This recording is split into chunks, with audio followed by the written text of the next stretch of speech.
প্রতিদিন নিত্য নতুন ভালোবাসার গল্প পেতে, দেখতে এবং শুনতে আমাদের চ্যানেলটি সাবস্ক্রাইব করে পাশে থাকা বেল আইকনটি ক্লিক করুন। অনেকক্ষণ ধরে অপেক্ষা করে আছি লোকটার জন্য। জানি না সে কে, শুধু জানি আজ সারা রাত আমি তার চাহিদা মেটাবো, বিনিময়ে সে আমার প্রয়োজন মেটাবে। জি, যা ভাবছেন তাই। আমি খারাপ মেয়ে, সমাজ আমার মতো মেয়েদের অন্য একটা নাম ধরে ডাকে, আর সেটা হলো পতিতা। নিজেকে নিয়ে ব্যবসা করা মেয়েদের এভাবেই ডাকে সবাই। এতদিন আমিও ভাবতাম এই মেয়েগুলো এতটা খারাপ বা জঘন্য, আর নিজেকে অন্য বেগানা পুরুষের সামনে তুলে ধরতে এদের একটু লজ্জা করে না। তবে আমিও ভুলছিলাম বাকি সবার মতো। অংশ মিলিয়ে পথ বেছে নেয়, আস্থা উপলব্ধি করতে পারছি আমি হারে হারে। নিজেকে নর্দমার কীট মনে হচ্ছে, তবু আমার কিছুই করার নেই। আমাকে এটা করতে হবে, তাহলে যে সব শেষ হয়ে যাবে। মনে আবার পা গুলো উল্টা হয়ে আসছে। সেই কখন থেকে এই জায়গায় দাঁড়িয়ে আছি, জায়গাটাও কিছুটা অন্ধকার। গা ঝমঝম করছে আমার। ধীরে ধীরে রাত বাড়ছে, সময় ঘনাচ্ছে, আবার কেমন যেন লাগছে। চারদিক যেন ঝাপসা হয়ে আসছে আমার। করে একটা গাড়ি এসে আবার কিছুটা সামনে থামলো। একটা কালো গাড়ি, ভেতরে কে আছে বুঝতে পারছি না। তবে গাড়িটা যে আমার জন্য এসছে সেটা বেশ বুঝতে পারছি। এমনটাই নির্দেশনা পেয়েছিলাম ফোনে।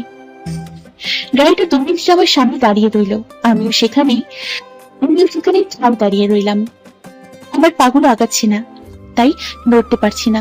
ঝিম ধরে রয়েছি। গাড়ির সামনের গ্লাসটা একটু খোলা হলো। ভেতর থেকে জোরে জোরে 3-4 বার হর্ন দিল। আমার পাগুলো তো আগে থেকে ঠান্ডায় বরফ হয়ে গেছে। তারপরেও মনকে বোঝ দিয়ে সামনে পা বাড়ালাম।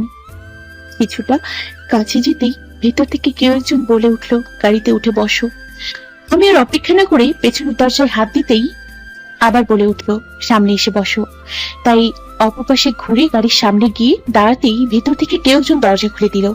আমি কাউকে দেখলাম না, না কিছুতেই দেখলাম না। চুপচাপ বসে রইলাম। আমার পাশে কেউ একজন গাড়ি চালাচ্ছে। সে কি বা কেমন দেখতে আমার তা ইচ্ছেও করছে না। আমি ঠায় ঝিম হয়ে বসে রইলাম। গাড়ি চলছে গাড়ির মতো। পাশের মানুষটাও আমার সাথে কোনো কথা বলছে না। তুমি জিজ্ঞেস করলো আমার নাম।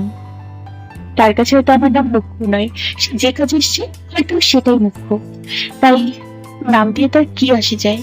বেশ কিছুক্ষণ গাড়ি চালানোর পর একটা বাড়ির সামনে গিয়ে থামলো। হর্ন দিতেই ভেতর থেকে কেউ মস্ত বড় একটা দরজা খুলে দিল। গাড়িটা হর্ন হর্ন করে ভেতরে ঢুকলো। পাশের মানুষটা গাড়ি থেকে বেরিয়ে এলো। আমি সামনে পাচ্ছি লোকটা আমাকে এভাবেই গাড়িতে রেখে বাড়ির ভিতরে চলে গেল। আমি বসে আছি, আমি কি করবো কিছু বললো না। নামবো না বসে থাকবো, তার পেছনে যাবো না তার সাথে যাব, হয়তো বলাটা প্রয়োজন মনে করলো না। আমি তার কাছে আর 10টা মানুষের মতো নই, একটা বাজে মেয়ে। লোকটা ভেতরে যাওয়ার কিছুক্ষণ পরেই কেউ একজন এসে গাড়ির দরজাটা খুলে আমাকে বললো, আপনি ভেতরে যান। আমি তার পথ অনুসরণ করে ভেতরে চলে গেলাম। মস্ত বড় একটা বাড়ি, খুব সুন্দর করে সাজানো। অন্য জায়গায় থাকলে যে কারো মন ভালো হয়ে যাবে, তাহলে মানুষটা এমন কেন? সে কেন আমাকে আনতে গেল? সে কেন আমার মতো একটা মানুষের কাছে গেল? হুট করেই প্রশ্নগুলো মনে আসলো। তো এসব প্রশ্ন করে কোনো লাভ নেই। আমার প্রয়োজনটা অন্য জায়গায়। আর প্রয়োজন কারণ মায়া বোঝে না। আমার চারদিকে দেখতে লাগলাম, সুন্দর করে সাজানো, সুন্দর করে গোছানো। দেখতে দেখতেই কারো একজনের সাথে ধাক্কা খেলাম। ধাক্কা হয়ে তার শক্ত হয়ে দাঁড়িয়ে রইলাম। সে আমার হাত ধরে হন হন করে আমাকে বাড়ির ভিতরে নিয়ে গেল, বেডরুমে নিয়ে গেল। দেখেই বোঝা যাচ্ছে এটা কারোর বেডরুম। সে থেকেই বুঝলাম এটা তার বেডরুম। আমি চুপ করে দাঁড়িয়ে রইলাম। সে বলল, তুমি ফ্রেশ হয়ে নিতে পারো, আমার কিছু কাজ আছে, আমি কাজ শেষ করে আসছি। কথাটা বলে সে আমার জবাবের অপেক্ষা না করে চলে গেল। আমি তাকে দেখতেও পারলাম না। কেন যেন খুব ঘৃণা লাগছে চোখ তুলে ওই মানুষটার দিকে তাকাতে। না, তাকে নয়, ঘৃণা লাগছে নিজেকে। তাকাতে পারিনি। মানুষটার মতো নিজের আসলাম। আমি সেখানে দাঁড়িয়ে রইলাম, ভাবতে লাগলাম কি করছি আমি। নিজেকে দিচ্ছি। একজনের ডাকে আমার হুঁশ ফিরল। ম্যাম, শুনছেন? জি বলেন। স্যার এটা আপনার জন্য পাঠিয়েছে, আপনি ফ্রেশ হয়ে নিন। আর ডিনারে কি খাবেন? পানি। মানে? গলাটা শুকিয়ে গেছে, একটু পানি হবে প্লিজ। Sure ma'am. মেয়েটা আমাকে পানির গ্লাস এগিয়ে দিতে দিতে আবার বললো। ম্যাম বললেন না ডিনারে কি খাবেন? আমি আবার ভাবনায় পড়ে গেলাম, মনে মনে ভাবতে লাগলাম আমি কি খাবো। ভাবো তো আজ ওই রাতে ওই লোকটা আমায়। মেয়েটার ডাকে আবার ফিরে এলাম। ম্যাম আবার কি ভাবছেন? না কিছু না, কি বানাবো আপনার জন্য? আমি কিছুই খাবো না। সে কি কথা? সত্যি খিদে নেই আমার। বুঝতে পেরেছি, লজ্জা পাচ্ছেন। সমস্যা নেই, আমি নিজেই আপনার জন্য স্পেশাল কিছু তৈরি করছি। আপনি ফ্রেশ হয়ে নিন। বলেই মেয়েটা চলে গেল। মেয়েটা দেখতে অনেক মায়াবী, খুব লক্ষ্মী বোঝা যাচ্ছে। মেয়েটা চলে যেতেই শাওয়ার নিয়ে নিলাম। মেয়েটা আমাকে একটা কালো সিল্কের শাড়ি দিয়ে গেছে। মেয়েটা নয়, ওই লোকটা পাঠিয়েছে। শাওয়ার নিয়ে শাড়িটা পরে নিলাম। আমার মুখে কোনো সাজ নেই, ভেজা চুলগুলো ছেড়ে দিলাম। ছোটবেলা থেকেই আমার চুলের অনেক শখ, তাই খুব যত্ন করতাম নিজের চুলের।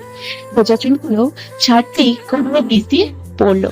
আমার সবচেয়ে পছন্দের জিনিস আমার চুল। সবাই বলে আমার বড় নাকি আমার চুলে পাগল হবে, সর্বক্ষণ আমার চুলে হাত বোলাবে। আমার পোড়া কপালে তা তো আর জুটলো না। বাহ, বেশ লাগছে তো দেখতে।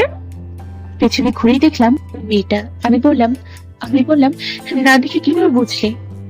যার চুল এত সুন্দর সে যে কতটা সুন্দর হতে পারে তা বোঝাই যায়। সুন্দর? 1 মিনিট প্লিজ। মেয়েটা আমাকে 1 মিনিট বলেই খাবার ট্রলিটা রেখে কোথায় যেন চলে গেল। 1 মিনিট পরেই আবার ফিরে এলো, মনে হয় দৌড়ে এসছে। দেখি তো। আমি মেয়েটার দিকে তাকাতেই আমার কপালে কিছু একটা দিয়ে আমাকে পেছন ঘুরিয়ে দাঁড় করালো। আয়নায় তাকাতেই দেখলাম মেয়েটা আমাকে ছোট্ট একটা টিপ পরিয়ে দিয়েছে, একটা ছোট্ট কালো টিপ। আমি মেয়েটার কাণ্ডে অবাক হয়ে গেলাম। কালো টিপ আমার খুব পছন্দ। এখন আপনাকে পূর্ণাঙ্গ লাগছে, যেন সৌন্দর্যের প্রতিমা। নাম কি তোমার? টুনি। বাহ, খুব সুন্দর নাম। মেয়েটা ওর নামের মতো মিষ্টি, একদম টুনটুনি পাখির মতো। এটা আমার কাছে কিছুতেই জানতে চাইলো না আমি কেন এসেছি বা আমার নাম কি, কিছুই জানতে চাইলো না। টুনি আমার হাত ধরে আমাকে বসালো, আমাকে খাবার দিয়ে বললো, খান। তোমার স্যার খাবে না? প্রশ্নটা করে নিজেই অবাক হয়ে গেলাম। কেন বললাম এই প্রশ্নটা? বেশিক্ষণ ধরে লোকটার কথা ভেবেছি, তাই নিজের অজান্তেই প্রশ্নটা করে ফেলেছি। স্যারকে খাবার দিয়ে এসেছি। স্যারই বললেন আপনাকে যেন খুব যত্ন করে খাওয়াই। কথাটা শুনে মনে মনে তাচ্ছিল হাসি দিলাম। ভাবলাম পশু হালাল করার আগে যেমন তাকে খাওয়ানো হয় সেভাবে আমাকে হালাল করার আগে যত্ন করছেন লোকটা। কেউ কিছু বললাম না। খান না, মাটন কারি স্যারের খুব পছন্দ। ভাবলাম আপনারও হয়তো ভালো লাগবে। তুমি আমাকে খুব যত্ন করে খাওয়ালো, অনেক কথা বললো, আমি কত সুন্দর সেটা বললো, নিজের কথা এসবই বললো। আমার কাছে তেমন কিছু জানতে চাইনি। খাওয়া শেষ হতে টুনি হলো, চা খাবেন? আমি টুনির দিকে তাকিয়ে রইলাম। বুঝতে পেরেছি, স্যারেরও রাতে ডিনারের পর চা ছাড়া চলে না। আমি পাঠিয়ে দিচ্ছি, আপনি রেস্ট করেন। স্যার অল্প সময়ের মাঝেই চলে আসবেন। ওই লোকটার আসার কথা শুনে বুকের ভিতরটা কেমন যেন চেপে ধরলো। টুনি চলে যাচ্ছে, আমি পেছন থেকে ডাকলাম, তুমি? জি বলেন। তোমার মনে হয় না আমি বাজে মেয়ে? না, আমার তা মনে হয় না। কথাটা বলে তুমি আর কোনো প্রশ্ন বা কথার অপেক্ষা বা সুযোগ না দিয়ে চলে গেল। আমি কিছুক্ষণ বসে রইলাম। একজন এসে চা দিয়ে গেল, টুনি এলো না। আমি চা হতে ভাবতে লাগলাম, কেন এলো না? তাহলে কি ওই প্রশ্নটা করে টুনি কিছু মনে করেছে? টুনি কি জানি আমি কে বা কেন এসেছি? টুনি কি জানে ওই লোকটা আমায় কেন এনেছে? বারবার প্রশ্নগুলো আমায় তাড়া করছে। জানি আজকের রাতটা চলে গেলে, কাল চলে যাওয়ার পর আর কখনো টুনি নামের এই মেয়েটার সাথে হয়তো দেখা হবে না, কখনো না। কারণ মেয়েটার কথা আমাকে তাড়া করছে, আমাকে ভাবাচ্ছে। ভাবাবেই তো, আমিও তো মানুষ, আমারও তো মনুষ্যত্ব আছে। আমি তো আর কোনো বিবেকহীন পশু নই। শুধু আমার বাস্তবতাটা আমিই কেবল জানি, অন্য কেউ না। চার কাপে চুমুক দিতেই দক্ষিণা বাতাস এসে লাগলো। আমি চা হাতে বারান্দায় চলে এলাম। আমি মনে মনে গুনগুন করে গাইতে লাগলাম, তোমার খোলা হাওয়া। তার উপস্থিতি বুঝতে পেরেই আমি থেমে গেলাম। পেছনে ঘুরতেই দেখে সেই লোকটা। কোনো প্রেমে পড়িনি, ভালোবাসা নামের অনুভূতিটার সাথে আমার কোনো সম্পর্ক নেই, নেই কোনো পরিচিতি। তবে আজ আমার খুব প্রেমে পড়তে মন চাইছে। আমি কখনো ছেলেদের সাথে তেমন একটা মিশিনি। সুন্দর ছেলেদের নাকি পাঞ্জাবিতে খুব সুন্দর লাগে দেখতে, আর এমন সুদর্শন একজন পুরুষ যখন ধপধপে সাদা একটা পাঞ্জাবি পরে সামনে দাঁড়ায়, কার না মন চাইবে প্রেমে পড়তে? আমি আর 10টা সাধারণ মেয়ের মতো হলেও হয়তো তাকে প্রেম নিবেদন করতাম। কপাল আমার, এই লোকটার থেকেই আমার অন্ধকার জীবনের পথ চলা শুরু হবে। এই লোকটাকে দিয়ে শুরু হবে। জানি না কার সাথে বা কোথায় গিয়ে অন্ধকার জীবনের শেষ হবে, আমি জানি না। লোকটা কিছুক্ষণ তবদা খাওয়ার মতো দাঁড়িয়ে থেকে আমাকে দেখলো। তার এই দৃষ্টিতে কি যেন আছে, কি না অনেক কিছু আছে। রাগ, জেদ, অভিমান, কষ্ট, দুঃখ, ভালোবাসা সব দেখতে পাচ্ছি আমি, সব। লোকটা আমার হাত ধরে আমাকে একটা হ্যাচকা টান দিয়ে কোলে তুলে নিলেন। আমার হাত থেকে চায়ের কাপটা পড়ে ভেঙে টুকরো টুকরো হয়ে গেল। ঠিক যেভাবে এখন ভেঙে টুকরো টুকরো হব, সে আমাকে বিছানায় মিলে কি পাগলের মতো হয়ে গেলেন। পাগলের মতো আমার শাড়ির আঁচলটা সরিয়ে দিয়ে যেন এক নেশায় মেতে উঠলেন সে। এক পাগল করা নেশায় মেতে উঠেছে সে। আমি পারছি না তাকে বাধা দিতে, কারণ আমাকে যে পারতেই হবে। তাহলেই না বিনিময়ে আমার প্রয়োজনটা মিটবে। প্রচন্ড কষ্ট হচ্ছে আমার, প্রচন্ড মনে হচ্ছে শরীরে ভেঙে দিচ্ছি, পারছি না সহ্য করতে। তত্তর করে চোখ দিয়ে পানি বেয়ে দুপাশে বালিশ ভিজে যাচ্ছি। এই লোক সময় নেই, দেখতে না কেন আমি তার প্রয়োজন মেটাচ্ছি, বিনিময়ে সেও আমার প্রয়োজন মেটাবে। এমনটাই তো কথা হয়েছে তার সাথে। তার প্রতিটা স্পর্শে আমি স্পষ্টভাবে বুঝতে পারছি কারোর প্রতি তার খুব রাগ, খুব অভিমান। কোনো অজানা কষ্টের আগুনে পড়ছে সে, আর সেই আগুনের জ্বালাই মেটাবে আমাকে দিয়ে। আমি কিছুতেই সহ্য করতে পারছি না, তবু হাত মুখ খামছি পড়ে রইলাম। প্রচন্ড ব্যথা, অসহ্য কষ্ট সহ্য করতে না পেরে কখন যেন জ্ঞান হারিয়ে ফেললাম, নিজেও জানি না। যখন চোখ খুললাম, লোকটা না, লোক নয়, একজন সুদর্শন পুরুষ। হ্যাঁ, প্রতিটা মেয়ের স্বপ্নের পুরুষগুলো যেমন, তার চাইতেও বেশি সুন্দর সে। প্রথম কাল রাতে তাকে দেখে যেন আমি থমকে গিয়েছিলাম। এই মুহূর্তে সে আমার পাশে শুয়ে আছে। আমি তাকে দেখছি, কিছুতেই চোখ ফেরাতে পারছি না। একটা সময় এমন একটা পুরুষের স্বপ্ন আমিও দেখতাম, তবে আজ সে স্বপ্নটা কেবল স্বপ্নই, কারণ আমার জীবনের বাস্তবতা যে পাল্টে গেছে। আমি আজ থেকে আর 10টা সাধারণ মেয়ের মতো নই। নষ্ট বলি, নষ্ট মেয়েদের খাতায় নাম লিখিয়েছি আমি। সবেমাত্র সকাল হয়েছে, এখনই চলে যাওয়াই ভালো হবে।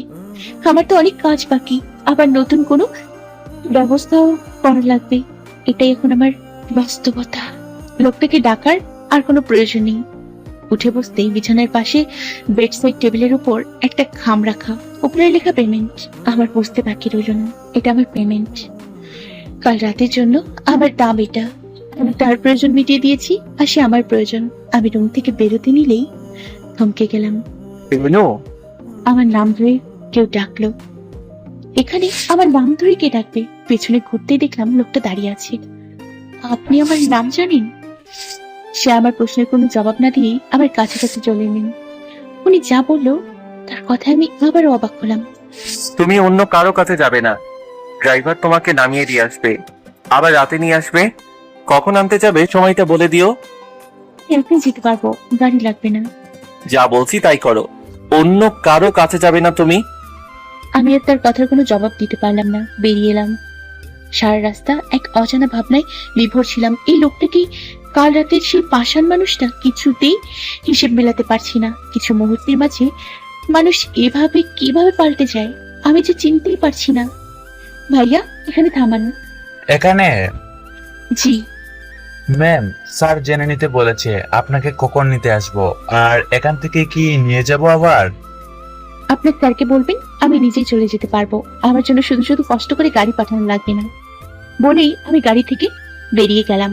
আর অপেক্ষা করলাম না, ইচ্ছে করেই গলির মাথায় নেমে গেছি। বাড়ি চিনি না, কারণ আমি চাই না আমার বাস্তব জীবনে, আমার অন্ধকার কালো জীবনের কোনো ছায়া নামুক। গলির মোড় থেকে নাস্তা কিনে বাসায় ঢুকলাম। কি রে মা, এত দেরি করলি যে?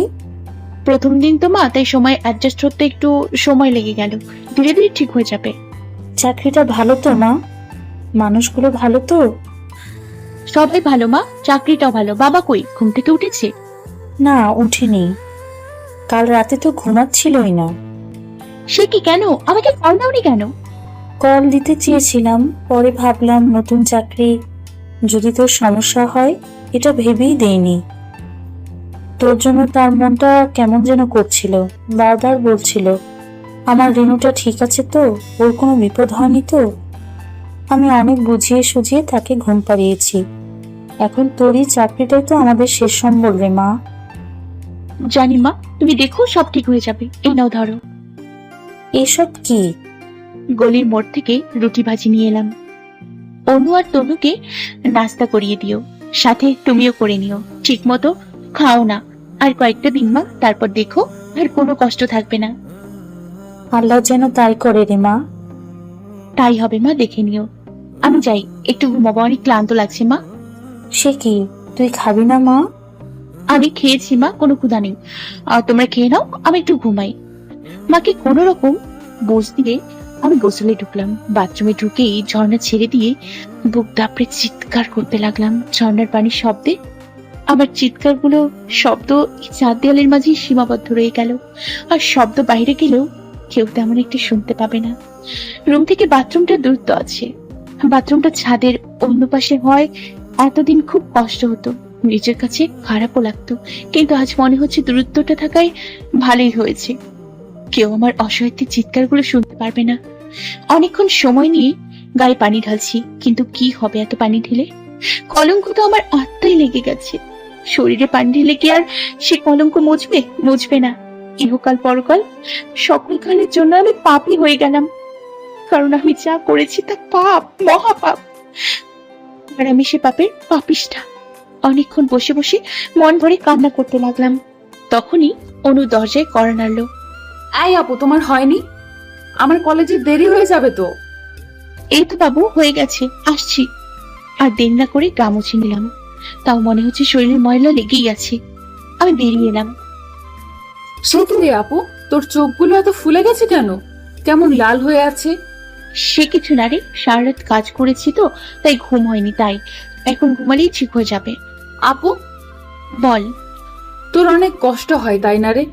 দেখিস, কলেজটা শেষ করেই আমি কোনো একটা চাকরি জোগাড় করে নেব, তখন তোর আর কষ্ট থাকবে না।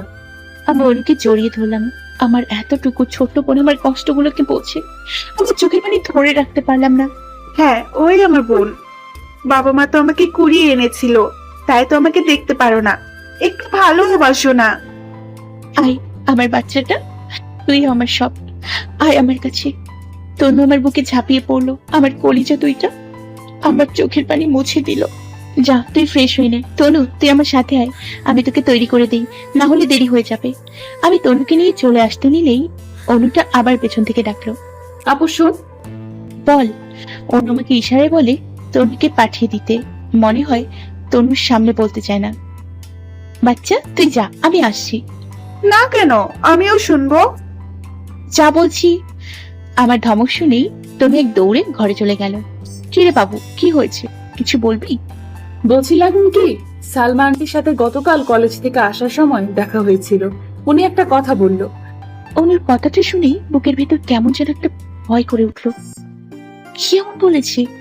সালমা আন্টি বলেছে সামিরাকে পড়ানোর জন্য সপ্তাহে 4 দিন পড়ালেই হবে, 3000 করে দিবে বলেছে। আপু, আমি পড়াই, এতে তোকেও একটু হেল্প করতে পারবো। আমার কলেজের খরচ কিছুটা হয়ে যাবে। আপু প্লিজ, না করিস না। আমি আম্মুকেও বলিনি, তুই অনুমতি দিলেই বলবো ভাবছি। আমি অনুর দিকে তাকিয়ে রইলাম। আমার ছোট্ট বোনটা আমাকে হেল্প করার জন্য কত কষ্ট করেছে, কিভাবে ওকে না করি? অনু আমাকে ঝাঁকি দিয়ে বলল, আয় আপু, বল না। অনুর কপালে একটা চুমু দিয়ে বললাম, পড়া, আমি মাকে বলে দিব, মা যেন আপত্তি না করে। অনু খুশিতে আমাকে জড়িয়ে ধরলো। Thank you, thank you, thank you so much আপু। আমার বুক পেটে আবার চিৎকার আসছে। এখনো মনে আছে আমার, আমি যখন কলেজে ভর্তি হলাম, পাশের ফ্ল্যাটে শানোয়ারা আন্টি আমাকে বলেছিল তবে ছেলে তামিমকে পড়ানোর জন্য। তামিম আমার ফ্যান ছিল রীতিমতো, বেশি সময় আমাদের বাসায় থাকতো। আর রেনু আপু বলতে বলতে অস্থির ছিল ছেলেটা। আমিও অনেক খুশি হয়েছিলাম, আমি তো ওকে পড়াবো। ছোটবেলা থেকেই পড়ালেখায় ভালো ছিলাম, আমার যোগ্যতার জন্যই আন্টি আমাকে বলেছিল পড়াতে। আর তামিম আমার কথাও শুনতো। যখন বাবাকে বললাম, বাবা যেন আকাশ থেকে পড়লো। বলল কোনো দরকার নেই, পরের ক্ষতি হবে। বাবা না করায় আমার অনেক মন খারাপ হয়ে যায়। দুদিন বাবার সাথে কথা বলিনি। তারপর যখন মাকে ডাকতে বাবার রুমে গেলাম, তখন দরজার পাশে দাঁড়িয়ে বাবার কথাগুলো শুনি যে মাঝে অপরাধ কাজ করছিল। বাবার কথাগুলো ছিল, রেনুর মা, রেনু খেয়েছে? না, এখনো খাইনি। আপনি কেন ওকে অনুমতি দিচ্ছেন না? মেয়েটা পড়াতে চায়, পড়াক না, সমস্যা কোথায়? না রেনুর মা, তুমি এই কথা বলো না। আমি চাই না আমার মেয়ের কাঁধে এত অল্প বয়সেই কোনো দায়িত্ব আসুক। আজ পর্যন্ত কখনো আমি আমার মেয়েকে বলিনি রেনু পড়তে বস। ও নিজ দায়িত্বে নিজের পড়ালেখা করে, ভালো রেজাল্টও করে। পড়ালে ওর মাথায় দায়িত্বের চিন্তা থাকবে।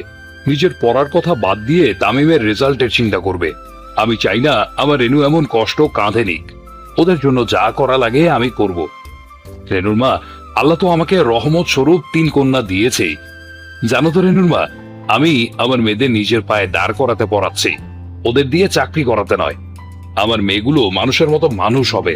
ভালো পাত্র দেখে ওদের পাত্রস্থ করব, তারপর আল্লাহর কাছে চলে যাব। আর কি চাই বলো? কি দেখছো এভাবে? কত মানুষ আছে একটা মেয়েকে বোঝা মনে করে, সেখানে আপনি 3টা মেয়েকে এত ভালোবাসেন। আপনাকে যত দেখি অবাক লাগে। সে কি বলছো? ওরা তো আল্লাহর রহমত। আমার রেনু তো আল্লাহর সর্বশ্রেষ্ঠ রহমত। আমার রেনুর মতো মেয়ে হয় নাকি? ও তো আমার আদর্শ সন্তান। বাবার কথাগুলো শুনে নিজেকে আর ধরে রাখতে পারিনি। ভেতরে গিয়ে বাবাকে ধরে হাউমাউ করে কান্না করে দিই। নিজের হাতে আমাকে খাইয়ে দিয়েছিল। কাঁধে মা হাত রাখতে বাস্তবতায় ফিরে এলাম। কি রে রেনু, আমি মাকে জড়িয়ে ধরলাম। কি হয়েছে মা? মা গো, আমার অনুটি বড় হয়ে গেছে, অনেক বড় হয়ে গেছে। কি হয়েছে? কাঁদছিস কেন? আমাকে বল কি হয়েছে। আমি মাকে ওর টিউশনের কথা বললাম। ও নিজেও আপত্তি করলো না, বরং খুশি হলো। অনুটার কলেজের অনেক খরচ, তো নিজেও নিজেরটা কিছুটা দেখে নিতে পারবে। বিছানায় এলিয়ে দিতে ঘুমে চোখ বুঝে এলো। অনেক ক্লান্ত লাগছে, ক্লান্তিতে যেন শরীর ভেঙে আসছে। ওর কিছু ভাবতে পারছি না। চোখ বোঝার সাথে সাথে গভীর ঘুমে তলিয়ে গেলাম। সন্ধ্যার সময় তড়িঘড়ি করে উঠে বসলাম। মাগরিবের আজান শুনতে পাচ্ছি। মা, এই মা। উঠে গিয়ে দেখি মা কি যেন বানাচ্ছে। কাছে যেতেই বললো, কি রে, ঘুম হলো? তুমি আমাকে ডাকোনি কেন? আমি সারাদিন ঘুমিয়েছিলাম, এটা কি ঠিক হলো? মার সাথে কথা বলতে বলতেই মুখ হাত ধুয়ে নিলাম। তুই অনেক ক্লান্ত ছিলি, তাই ডাকিনি। তুই আরাম করে ঘুমাচ্ছিলি যে, তা দেখে আর ডাকতে মন চায়নি। বাবা উঠেছে। হ্যাঁ, উঠেছে, তোর জন্য অপেক্ষা করছে। তুই যা, আমি তোর জন্য খাবার নিয়ে আসছি। আমাকে দেখেই বাবার মুখে হাসি ফুটে উঠলো। বাবা হাত দিয়ে ইশারা করে আমাকে কাছে বসতে বললো। আমি বাবার বুকে মাথাটা রাখলাম। আমি ছোটবেলা থেকেই বাবা অফিস থেকে এনেই বাবার বুকে মাথা রাখতাম। আমি জানি বাবা আমাকে অনেক ভালোবাসে। এভাবে তার বুকে মাথা রাখলে। কেমন আছো বাবা? ভালো রে মা, তুই কেমন আছিস? ভালো আছি বাবা। রেনু, হ্যাঁ বাবা, বলো। তোর খুব কষ্ট হয় না রে মা? না বাবা, কি বলছো এসব? আমার কোনো কষ্ট হচ্ছে না, সত্যি বলছি বাবা। তুই না বললেও আমি বুঝি রে মা। না বাবা, সত্যি বলছি, আমার কোনো কষ্ট হচ্ছে না। আমার তো ভাগ্য ভালো যে আমি আমার বাবা মা বোনদের দায়িত্ব নিতে পেরেছি। বাবার চোখ বেয়ে পানি গড়িয়ে পড়লো। ওগো, তুমি কেঁদো না। তুমি কাঁদলে যে মেয়েটার কষ্ট হবে। ও আমাদের ভালো রাখার জন্য কত চেষ্টা করে যাচ্ছে। নে মা, তুই খেয়ে নে। বাবার চোখ মুছে দিয়ে বললাম, হা করো বাবা। আমি খেয়েছি, তুই খা মা। হা করো বলছি। বাবাকে দিয়ে সাথে আমিও খেয়ে নিলাম। বাবার সাথে অনেকক্ষণ গল্প করলাম। বাবার সাথে কথা বললে আমার মন হালকা হয়ে যায়। আমি আমার সব দুঃখ কষ্ট ভুলে যাই, যেমন এখন ভুলে যাচ্ছি। বাবার সাথে কথা বলতে বলতে কখন যে 8টা বেজে গেল খেয়ালই করতে পারিনি। বাবাকে ওষুধ খাইয়ে দিয়ে আমি রুমে এসে বসলাম। আমার ফোনটা বেজে উঠলো। কানে ধরতেই ওপাশ থেকে কিছু কথা বললো। আমি চুপচাপ শুনে গেলাম। মা কিছুই বললাম না। কথা শুনে ফোনটা রেখে দিলাম। মা এসে আমাকে কিছু ভাবতে দেখে কিছু না বলেই চলে গেল। আবার কিছুক্ষণ পর এলো। আবার কিছু না বলেই চলে যেতে নিলেই আমি মাকে ডাকলাম, মা হ্যাঁ, এদিকে আসো। মা কাছে আসতেই মার হাত ধরে মাকে পাশে বসালাম। কিছু বলবা মা? না মানে মা, আমার কাছে সংকোচ করছো? বলো না কি বলবে।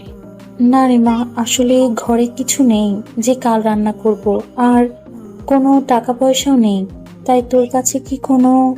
তুমি বসো। আমি উঠে গিয়ে ব্যাগ থেকে কিছু টাকা বের করে মার সামনে ধরলাম। মাকে টাকাগুলো দিতে গিয়ে আমার ভেতর থেকে কাঁপছিল, তবু হাতটা কাঁপেনি। আমি কাঁপতে দেইনি, না হলে যে আমার মা আন্দাজ করে ফেলবে তার মেয়ের কষ্টগুলো। আমাকে যে এখন শক্ত থাকতে হবে। টাকাগুলো দেখে মা অবাক হয়ে আমার দিকে তাকায়। আমি মার হাতে টাকাগুলো গুজে দিলাম। মা গুনে দেখলো 5,000 টাকা। এত টাকা কোথায় পেলি তুই? ধার করেছি মা, বেতন পেলে দিয়ে দিব বলেছি। তুমি চিন্তা করো না, আমি সব সামলে নিব। মা আমার কপালে একটা চুমু এঁকে দিল। আমি তোর জন্য খাবার রেডি করে রেখেছি, নিয়ে যাবি। না মা, লাগবে না, অফিস থেকে খাওয়াই। মা চলে যেতেই আমি আবার ভাবনায় ডুবে গেলাম। আমার অন্ধকার জীবন আমার জন্য অপেক্ষা করছে। আমাকে যেতে হবে আবার সেই অন্ধকার গলির অন্ধকার জগতে, আবার নিজেকে অন্ধকারের সাথে মিলিয়ে দিতে। সময় ঘনিয়ে আসছে, আমি রেডি হয়ে বেরিয়ে গেলাম। আমার মুখে তেমন কোনো সাজে নেই কোনো বেশভূষা। আমি বেরিয়ে পড়লাম আবার সেই অন্ধকার জীবনের অন্ধকার গলিতে। আবার অপেক্ষা করছি। বারবার কানে সেই কথাটাই বাজতে লাগলো। লোকটা বলেছিল তুমি অন্য কারো কাছে যাবে না। এই কথাটা কেন বললো এমন কথা? দাঁড়িয়ে দাঁড়িয়ে এটাই ভাবছি। সেই 8টা থেকে দাঁড়িয়ে এখন ঘড়ির কাঁটা 9:30। গতকাল এক অজানা সর্বনাশের ভয় কাজ করেছিল, তবে আজ জানি না কেন ওই কথাটা মনে পড়ছে। অন্য কেউ আসবে ভাবতেই নিজেকে আরো বেশি ঘৃণা লাগছে, কিন্তু আমার তো কিছুই করার নেই। কেউ লুটে খাওয়ার চাইতে আমি না হয় নিজেই বিলিয়ে দিই। এতে অন্তত নিজেকে শেষ করে নিজের পরিবারটাকে বাঁচাতে পারবো। আমার কষ্টগুলো না হয় আমার মাঝেই সীমাবদ্ধ থাক, কাউকে না হয় নিজের কষ্টের ভাগটা নাই দিলাম। এক অজানা মানুষের ডাকে হুঁশ ফিরল আমার। আপনি কি রেনু? হ্যাঁ। আমার কথাই বলেছে আপনাকে, চলুন। আমি কিছুক্ষণ লোকটার দিকে তাকিয়ে রইলাম। লোকটা আমার হাত ধরে আমাকে টেনে সামনের দিকে নিয়ে যেতে থাকলো। এমন সময় হুট করেই আমার সামনে একটা গাড়ি এসে ব্রেক করলো। আমি চমকে উঠলাম। লোকটা আমার হাত ছেড়ে দিল। পাশে তাকাতেই যেন আমি বিষম খেলাম। ওই লোকটা এসছে, তাকে দেখে মনে হচ্ছে সে অনেক রেগে আছে। রাগে তার চোখগুলো লাল হয়ে আছে। সে হন্তদন্ত হয়ে আমার সামনে এসে দাঁড়ালো। লোকটা আমার হাতটা শক্ত করে চেপে ধরলো। এই মেয়ে, এই তোমাকে না বলেছি তুমি অন্য কারো কাছে যাবে না? লোকটা রীতিমতো আমাকে ধমকাতে শুরু করলো। কথা কানে চাইনি? বলছি না অন্য কারো কাছে যাবে না। ড্রাইভারকে ঠিকানা দাওনি কেন? বলো কেন দাওনি? খুব ইচ্ছে করে অন্য কারো কাছে যেতে, তাই না? তার কথাগুলো খারাপ শোনালেও জানি না কেন আমার ভালো লাগছিল শুনতে। লোকটা চায় না আমি অন্য কারোর কাছে যাই। বলো, জবাব দাও। তোমাকে না নিষেধ করেছি, কেন শুনোনি? আমি প্রথম তার কথা জবাব দিলাম। আমি তো কারোর একার নই। চুপ! আমার জবাবে মনে হয় উনি আরো ক্ষেপে গেলেন। উনি আমাকে টেনে নিয়ে যেতে লাগলেন। তখনই বাদ সাধলো আজকের আশা লোকটার। আপনি ওকে কোথায় নিয়ে যাচ্ছেন? ও আজ আমার সাথে যাবে। আমি টাকা দিয়েছি ওর জন্য। টাকার কথা শুনে লোকটার রাগ যেন কয়েক হাজার গুণ বেড়ে গেল। সে আমার যে হাতটা ধরেছিলেন আরো জোরে ধরলেন। আমার হাতে খুব বেশি লাগছে, তো আমি কিছু বললাম না। ও তাই? টাকা দিয়েছিস? কত টাকা? কত? ওয়েট। উনি আমাকে টেনে নিয়ে গাড়িতে বসিয়ে পেছনে রাখা ব্যাগ থেকে অনেকগুলো টাকা বের করে নিয়ে গিয়ে ওই লোকটার মুখে ছুঁড়ে মারলেন আর বললেন, নে, যা তোর টাকা তোকে দিয়ে দিলাম। এর যদি ওর নাম মুখেও আনিস তাহলে এখানে শেষ করে দিব। বলেই উনি ড্রাইভ করতে লাগলো। রাগে ফুঁসছেন, তাকে দেখেই বোঝা যায় রাগের জন্য উনি অনেক বেশি গতিতে গাড়ি চালাচ্ছেন। বাড়ির সামনে এসেই অনেক জোরে জোরে হর্ন দিতে লাগলো। হর্ন দিয়েই যাচ্ছেন, থামছেন না। বাড়ির ভেতরে ঢুকেই লোকটা গাড়ি থেকে নেমে দরজাটা অনেক জোরে লাগিয়ে ভেতরে চলে গেলেন। উনি ভেতরে যাওয়ার প্রায় সাথে সাথেই টুনি দৌড়ে এলো। আপনি ঠিক আছেন তো? টুনির প্রশ্নে আমি অনেক অবাক হলাম, তবে কিছু বললাম না। টুনি আমাকে নিয়ে ভেতরে যেতে নিলেই বাড়িতে ঢুকতেই লোকটা দাঁড়িয়ে আছে। আমাকে দেখে আমার হাতটা শক্ত করে ধরে আমাকে প্রায় টানতে টানতে উপরে নিয়ে চলে গেলেন বেডরুমে। আমার বিস্ময় যেন কাটছেই না। না করার পরেও কোনো কথা শুনলে না? কেন শুনোনি? What do you think of me? Do you think I am just breast? উনি এক নিঃশ্বাসে কথাগুলো বলে গেলেন। গতকাল যে মানুষটা আমার সাথে এক অক্ষরও কথা বলেনি, আর সেই মানুষটাই এত কথা বলছে, কিন্তু কেন জানার কৌতূহল থাকা সত্ত্বেও আমি কোনো প্রশ্ন করতে পারছি না, কারণ তাকে এসব প্রশ্ন করা যে আমার সাজে না। তাকে প্রশ্ন করার মতো কোনো সম্পর্ক তার সাথে আমার নেই, আর কখনো হবেও না। তবু মুখ খুলে শুধু বললাম, রাত বাড়ছে, আমি শাওয়ার নিয়ে আসি। আমার জীবনের বাস্তবতাগুলোই হয়তো আমার মুখের কথাগুলোকে এতটা পাথরের মতো কঠিন করে দিয়েছে, ঠিক যতটা আমাকে শক্ত করে দিয়েছে। আমার কথাগুলো শুনে তার রাগ যেন পঞ্চম আকাশে উঠে গেল। সে আমাকে ধাক্কা দিয়ে বিছানায় ছুঁড়ে মারলেন। খুব শখ তাই না? আজ তোমার সব শখ মিটাবো, সব। বলতে বলতে উনি তার পুরুষত্বের নেশায় মাতলেন, পাগল হয়ে গেলেন। মুহূর্তের মাঝে লোকটা যেন আমার মাঝে হারিয়ে গেলেন। তার আমার কাছে আসার মাঝে স্পষ্ট ফুটে ওঠা কিছু যন্ত্রণা, এমন কিছু আছে যা থেকে তাড়া করে বেড়াচ্ছে। কারো প্রতি অনেক রাগ ক্ষোভ প্রকাশ পায়। কাউকে এভাবে নিজের করে না পাওয়া যন্ত্রণাগুলোই মেটাচ্ছেন আমাকে শাস্তি দিয়ে। হয়তো আমার কাছে এসে ওই লোকটাকে অনুভব করে যন্ত্রণা দিতে চায়। প্রতিটা মুহূর্তের সাথে তার দেওয়ার যন্ত্রণাগুলো যেন বাড়তেই থাকলো। একটা সময় আমি আর নিজেকে ধরে রাখতে পারলাম না। সকাল হতেই আমি উঠে যাই।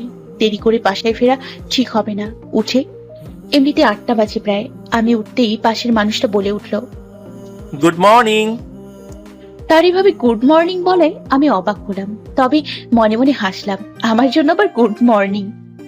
আমি তার সাথে তেমন একটা কথা বলি না, জানি না কেন বলার প্রয়োজন মনে হচ্ছে না। তার সাথে তো আমার থাকার সম্পর্ক নয়, হয়তো তাই একটা জড়তা কাজ করছে। কারণ এই মানুষটি পৃথিবীতে একজন যে আমার জীবনের কালো অধ্যায়ের সাথে সংযুক্ত, তাই পারি না তার সাথে কথা বলতে। তবে একটা সময় আমি অনেক কথা বলতাম। তাই তো বাবা শখ করে আমার নাম দিয়েছিল শখের তোতা পাখি।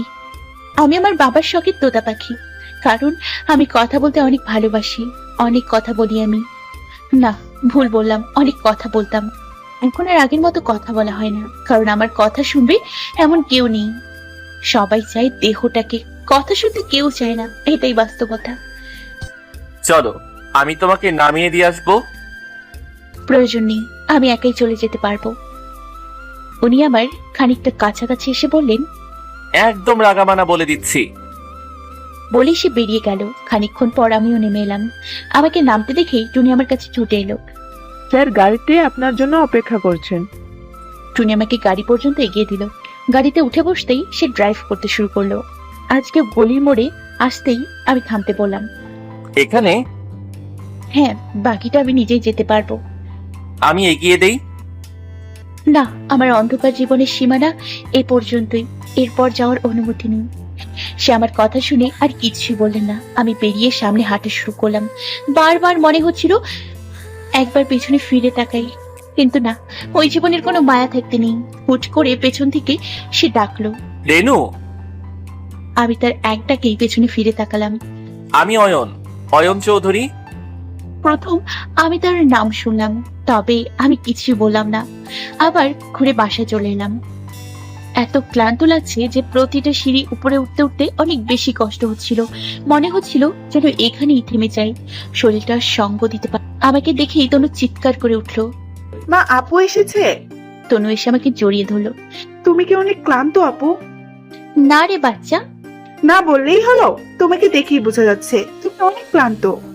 কি রে মা, অফিসে কি অনেক বেশি কাজ করায় তোকে দিয়ে?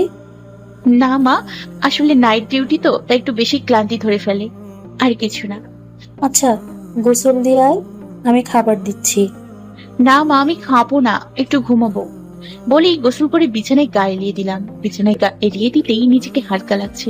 চোখ বন্ধ করতেই কানে শুনতে পেলাম, রেনু, আমি অয়ন, অয়ন চৌধুরী। কখন যেন ঘুমিয়ে পড়লাম। আজ বিকেল বিকেলেই ঘুম ভেঙে গেল আমার। নিজেকে খুব ফুরফুরে লাগছে, জানি না কেন, তবুও ভালো লাগছে নিজের কাছে। উঠে মুখ হাত ধুয়ে ছাদে চলে গেলাম। আজ রোদ নেই, হালকা মেঘলা আকাশ, সাথে মৃদু বাতাসও বইছে।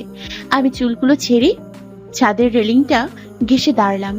মৃদু বাতাসে আমার চুলগুলো দোল খেতে লাগলো। আমি বুক ভরে নিঃশ্বাস নিতে লাগলাম, যেন প্রতিটা নিঃশ্বাসের সাথে আমার ভেতরটাকে ঠান্ডা করে দিয়ে যাচ্ছে।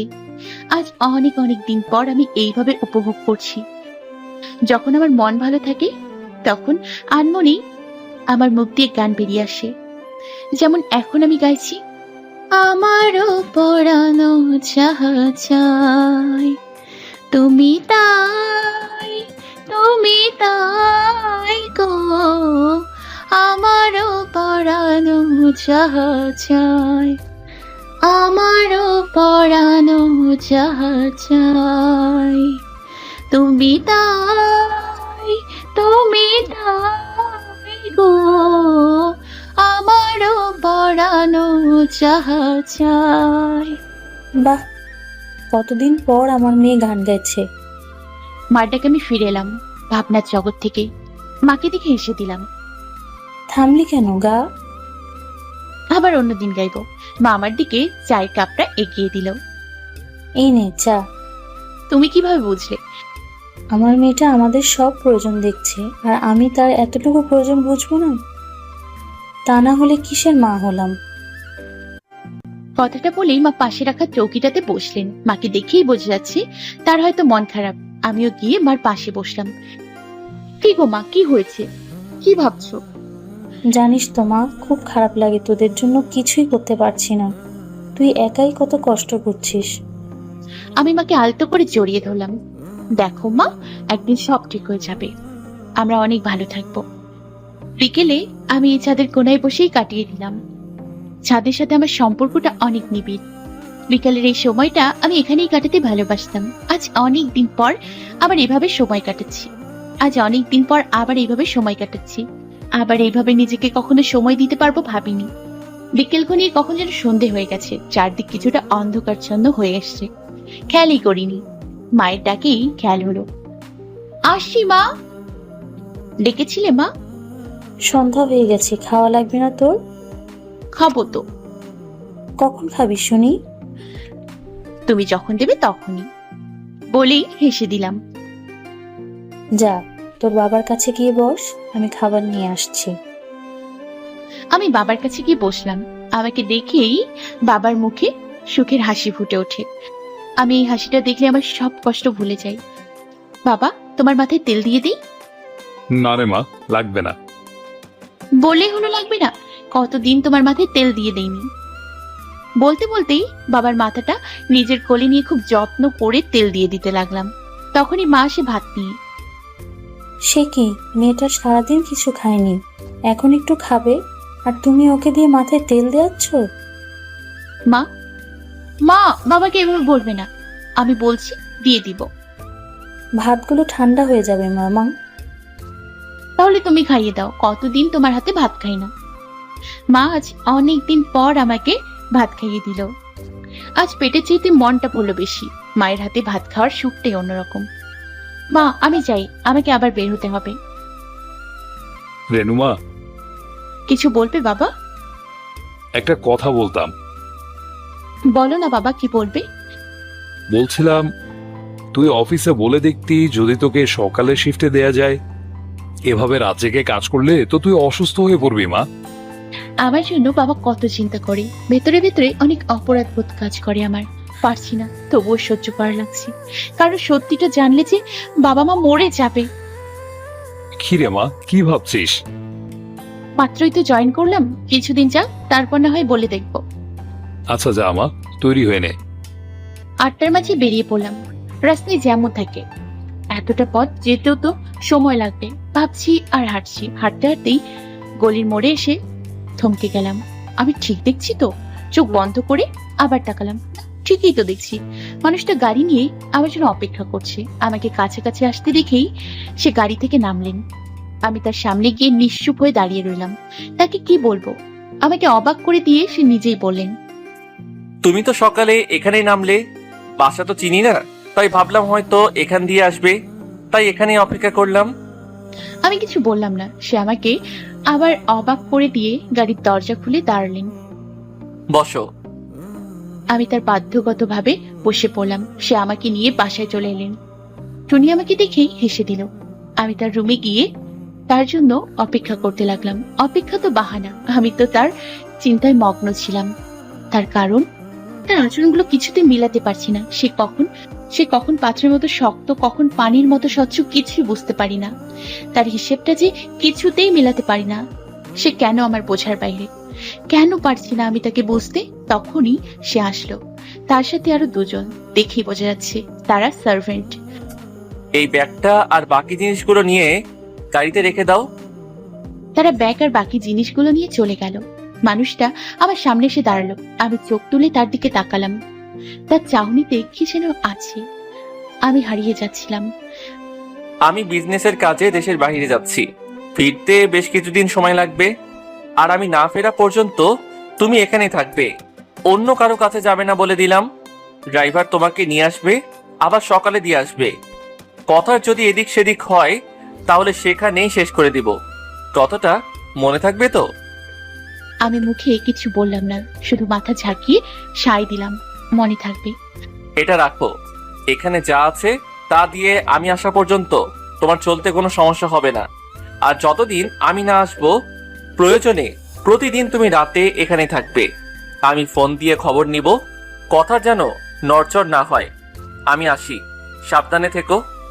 আমি দাঁড়ানো থেকে বিছানায় বসে পড়লাম। সে আমাকে কথাগুলো বলেই বেরিয়ে যেতে নিয়ে আবার ফিরে এলেন। হুট করেই সে আমার একদম কাছাকাছি চলে এলেন। মাথা নিচু করে আমার কপালে আলতো করে একটা চুমু এঁকে দিলেন আর বললেন, নিজের খেয়াল রেখো। বলে একটা হাসি দিয়ে বেরিয়ে গেলেন। আমি তার যাওয়ার দিকে তাকিয়ে রইলাম। কি হলো আমি কিছুই বুঝতে পারলাম না। নিজের অজান্তেই আমার হাতটা কপালে চলে গেল। সে আমার কপালে ভালোবাসার পরশ এঁকে দিলেন। হ্যাঁ, এটা ভালোবাসার পরশ, কারণ এই মানুষটার প্রতিটা স্পর্শের সাথে আমি পরিচিত।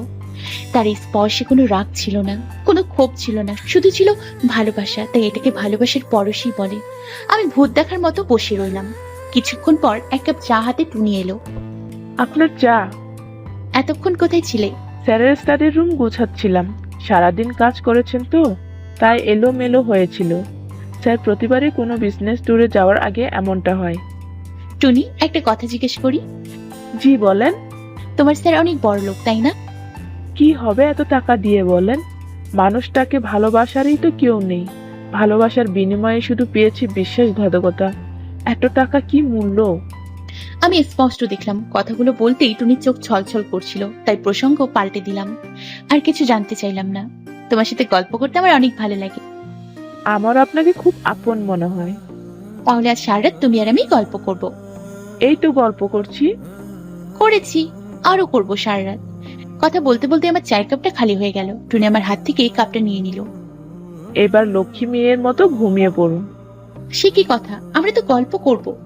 করব, তবে আজ নয়। স্যার বলে গেছেন আজ যেন আপনি ঠিক মতন ঘুমান। আপনার বিশ্রাম দরকার, তাই আজ আর রাত জাগা যাবে না। বলেই টুনি আমাকে শুয়ে দিয়ে আমার গায়ের উপর চাদরটা টেনে দিয়ে লাইট অফ করে দিয়ে চলে গেল। আমি চোখ বন্ধ করতেই মনে হলো কেউ আলতো করে আমার কপালে চুমু এঁকে দিল। আমি চোখ খুলে ফেললাম। না, এটা শুধু আমার ভাবনা ছিল। যখন মানুষের সাথে তার চিন্তা ভাবনার বাইরের কিছু ঘটে, তখন ওই ঘটনাটাই বারবার মাথায় ঘোরে। আমার সাথেও তাই ঘটছে। সেজন্য আমার মস্তিষ্কে সেই ঘটনাটার পুনরাবৃত্তি ঘটছে। কারণ ওই মানুষটার থেকে এমন কিছু আশা করা তো দূরের কথা, কল্পনাতেও ভাবিনি। অথচ সেটাই হয়েছে আমার সাথে। আজ অনেকদিন পর আমার ভিতরটা শান্ত। হয়তো সারাদিন ঘুমানোর পরেও এখনো আমার চোখে রাজ্যের ঘুম। মনে হচ্ছে কেউ আমার হাত ধরে আমাকে টেনে নিয়ে যাচ্ছে ঘুমের দেশের রাজ্যে। হয়তো সেটা অয়ন চৌধুরী ব্যতীত অন্য কেউ নয়। আজ অনেকদিন পর খুব সুন্দর একটা সকাল হলো। কোনো দুশ্চিন্তা ছাড়াই আমার সকাল হলো। এটাকেই বলে প্রকৃত সকাল। আমি বারান্দায় দাঁড়িয়ে সকাল হওয়া দেখছিলাম। ঠিক তখনই টুনির আগমন ঘটে। ঘুম কেমন হলো? খুব সুন্দর। সুন্দর? আমি সুন্দর বলায় টুনি অবাক হয়েছে। তা টুনিকে দেখলেই বোঝা যাচ্ছে। হ্যাঁ, সুন্দর। ঘুম আবার সুন্দর হয় নাকি? ঘুম হয়তো ভালো হয়, নয়তো খারাপ হয়। হয় টুনিমণি, ঘুমও সুন্দর হয়। টুনি আমার কথা শুনে অবাক হচ্ছে। কিছু কিছু অনুভূতি চাইলেও কারোর সাথে ভাগ করা যায় না। তাই আমি ওই অনুভূতিটা টুনির সাথে শেয়ার করতে পারছি না। তবু আমার ভালো লাগছে। এক অন্যরকম ভালো লাগা কাজ করছে।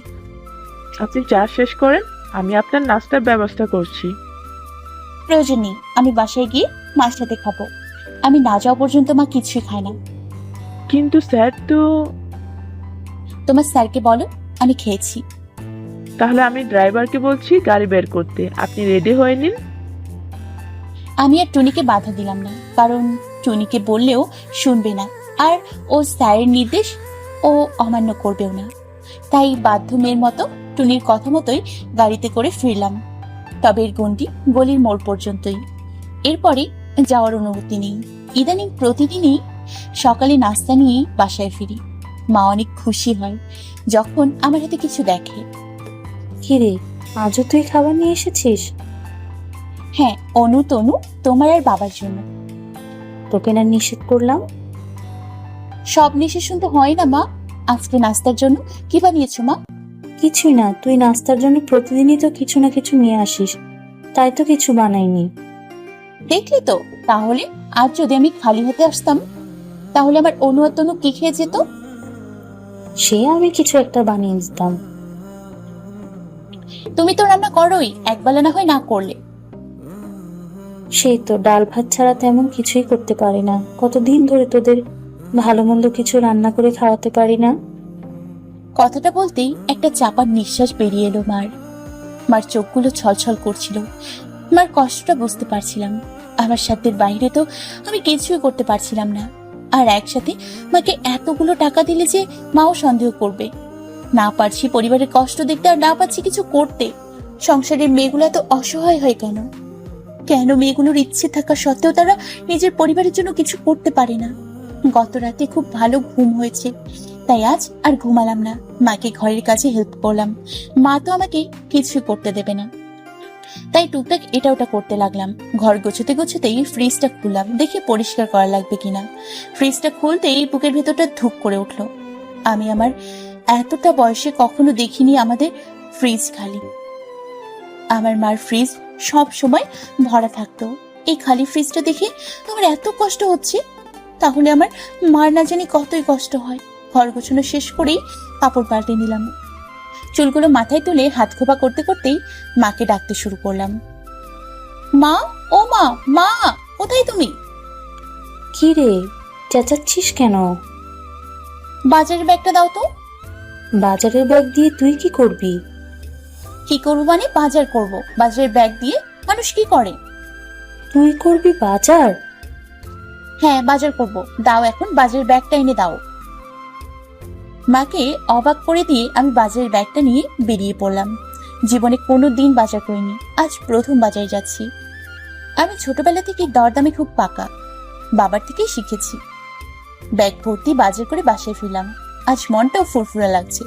বাজার করে অনু আর রেনুর জন্য টুকটাক কেনাকাটাও করলাম। ওদের জন্য কিনতে গিয়ে এক পাতা কালো টিপের পাতা চোখে পড়লো। দেখেই টুনির কথা মনে পড়ে গেল। টিপের পাতাটা টুনির জন্য কিনে ব্যাগে রেখে দিলাম। ব্যাগ ভর্তি বাজার নিয়ে বাসায় ফিরলাম। আমার হাত ভর্তি বাজারের ব্যাগ দেখে মা তো তাক লেগে গেল। সে কি রে, তুই তো মনে হয় পুরো বাজারটাই তুলে এনেছিস। ওই আর বাজার তুলে আনলাম, অল্প কয়টা জিনিসই তো এনেছি। মাকে এভাবে খুশি দেখে ভালো লাগছে, সাথে কষ্ট হচ্ছে। আর এখনো মনে পড়ে সেই দিনের কথা। বাবা ব্যাগ বোঝাই করে বাজার নিয়ে আসতো, আর সেই বাজারের সামনে এই বাজার তো কিছুই না। তবুও আমার মা আজ কত খুশি। আজ অনেকগুলো দিন পর তার ফ্রিজটা পুরোপুরি না ভরলেও কিছুটা ভরবে, ভাবতেই আমার ভেতরটা জুড়িয়ে যাচ্ছে। অনেকদিন পর মার মুখে হাসি দেখলাম। সারাদিন অনু, রেনু আর বাবার সাথে গল্প করে কাটিয়ে দিলাম। অনেকদিন পর মনের মতো একটা দিন গেল আমার। কিরে, সময়ের খেয়াল আছে তোদের? রেনুকে ছাড়, ওর অফিস যেতে হবে যে। মা, আর একটু প্লিজ। সে কি কথা, 8টা বাজে প্রায়। আজ এখানেই থাক, আবার কাল খেলবো বলেই আমি উঠে গেলাম। আমার নিজেরও আজ উঠতে মন চাইছিল না। আজ না গেলেও সমস্যা নেই, মানুষটা তো নেই। তবে না গেলে মা যদি সন্দেহ করে, এর চাইতে চলে যাওয়াই ভালো হবে। টুনিটাও তো আমার অপেক্ষা করবে। গলির মোড়ে আসতেই দেখি তার গাড়ি দাঁড়িয়ে আছে। আমি চলে এলাম টুনির কাছে। এতক্ষণে আসার সময় হলো? সেই কখন থেকে অপেক্ষা করছিলাম। রাগ করলে? আপনার উপর কি রাগ করতে পারি? আসুন। টুনি আমার হাত ধরে টেনে আমাকে উপরে নিয়ে গেল। খেয়ে আসেননি তো? সন্ধ্যায় খেয়েছিলাম। খেয়েছি শুনে টুনি চোখ বড় বড় করে আমার দিকে তাকালো। আর ঘন্টাখানিক গেলে আবার খেতে পারবো। ঠিক আছে, আজ যেন না শুনে খেয়ে এসেছেন। আমি টুনির হাত ধরে ওকে পাশে বসে বললাম, কি করব বলো, মা যে না খেয়ে বের হতে দিতে চায় না। মা, হ্যাঁ মা। ঠিক আছে, তাহলে অল্প খেয়ে আসবেন, কিন্তু আমার সাথেও খেতে হবে। আচ্ছা খাবো। মা শব্দটা শুনে টুনির মুখটা কেমন যেন ফ্যাকাশে হয়ে গেল। দেখেই বুঝতে পারছি ওর ভেতরে কোনো একটা ঝড় বইছে। টুনি, জি। মাকে খুব ভালোবাসো তাই না? মায়ের কথাটা বলার সাথে সাথেই টুনি আমাকে হুট করে জড়িয়ে ধরলো। ও জড়িয়ে ধরার মাঝে অনেক কষ্ট ছিল যা আমি খুব করে অনুভব করতে পারছিলাম। এই মায়াভরা হাসি মুখে মেয়েটার মাঝেও অনেকগুলো কষ্ট লুকিয়ে আছে, আর আজ আমি ওর কষ্টগুলোই নাড়া দিতে বসলাম। বেশ অনেকক্ষণ টুনি আমাকে জড়িয়ে ধরে রাখলো। মেয়েটার কান্নাও ভারী ভিন্ন। এত কাঁদলো তবে একটু শব্দ করলো না, একটা গোংরানিও দিল না। আমি টুনির জন্য পানি হাতে উঠতে নিলেই টুনি আমার হাতটা ধরে বলে, শুনবেন আমার মায়ের কথা? আমি টুনির মাথায় হাত রেখে বললাম, হ্যাঁ শুনবো, সব শুনবো। বলেই টুনির হাত থেকে হাতটা ছাড়িয়ে নিয়ে ওর জন্য পানি ঢেলে এনে দিলাম। আগে পানিটা খাও। কষ্টে মেয়েটার মুখ দিয়ে পানিও যাচ্ছে না। এক ঢোক দিয়ে পানি খেয়ে টুনি আবার আমার দিকে চোখ তুলে তাকায়। কি মায়া সেই চাহনিতে। জানেন, আমার মা না দেখতে আপনার মতন ছিল। আমি আপনার মাঝে আমার মাকে দেখতে পাই। ও আমার মাঝে ওর মাকে দেখতে পায়, কথাটা শুনে আমার বুকের ভিতরটা কেমন করে উঠলো। টুনিটা আবার অনুর বয়সী, তাই এখন টুনির মাঝে আমি আমার অনুকেই দেখতে পাচ্ছি। টুনি বলতে শুরু করলো, আমার মার বাবা আমার মাকে খুব অল্প বয়সে বিয়ে দিয়ে দেয়। আমার মা না অনেক রূপবতী ছিল না, তবে মায়াবতী ছিল। আমার মায়ের গায়ের রং দুধে আলতা ছিল না, তবে একবার দেখলে আবার তাকাতো মায়ের দিকে। ঠিক অবিকল আপনার চোখের মতন ছিল আমার মায়ের চোখগুলো। বিয়ের বছর পরে মার কোল জুড়ে আসলাম আমি। খুব শখ করে মা আমার নাম দিয়েছিল টুনি।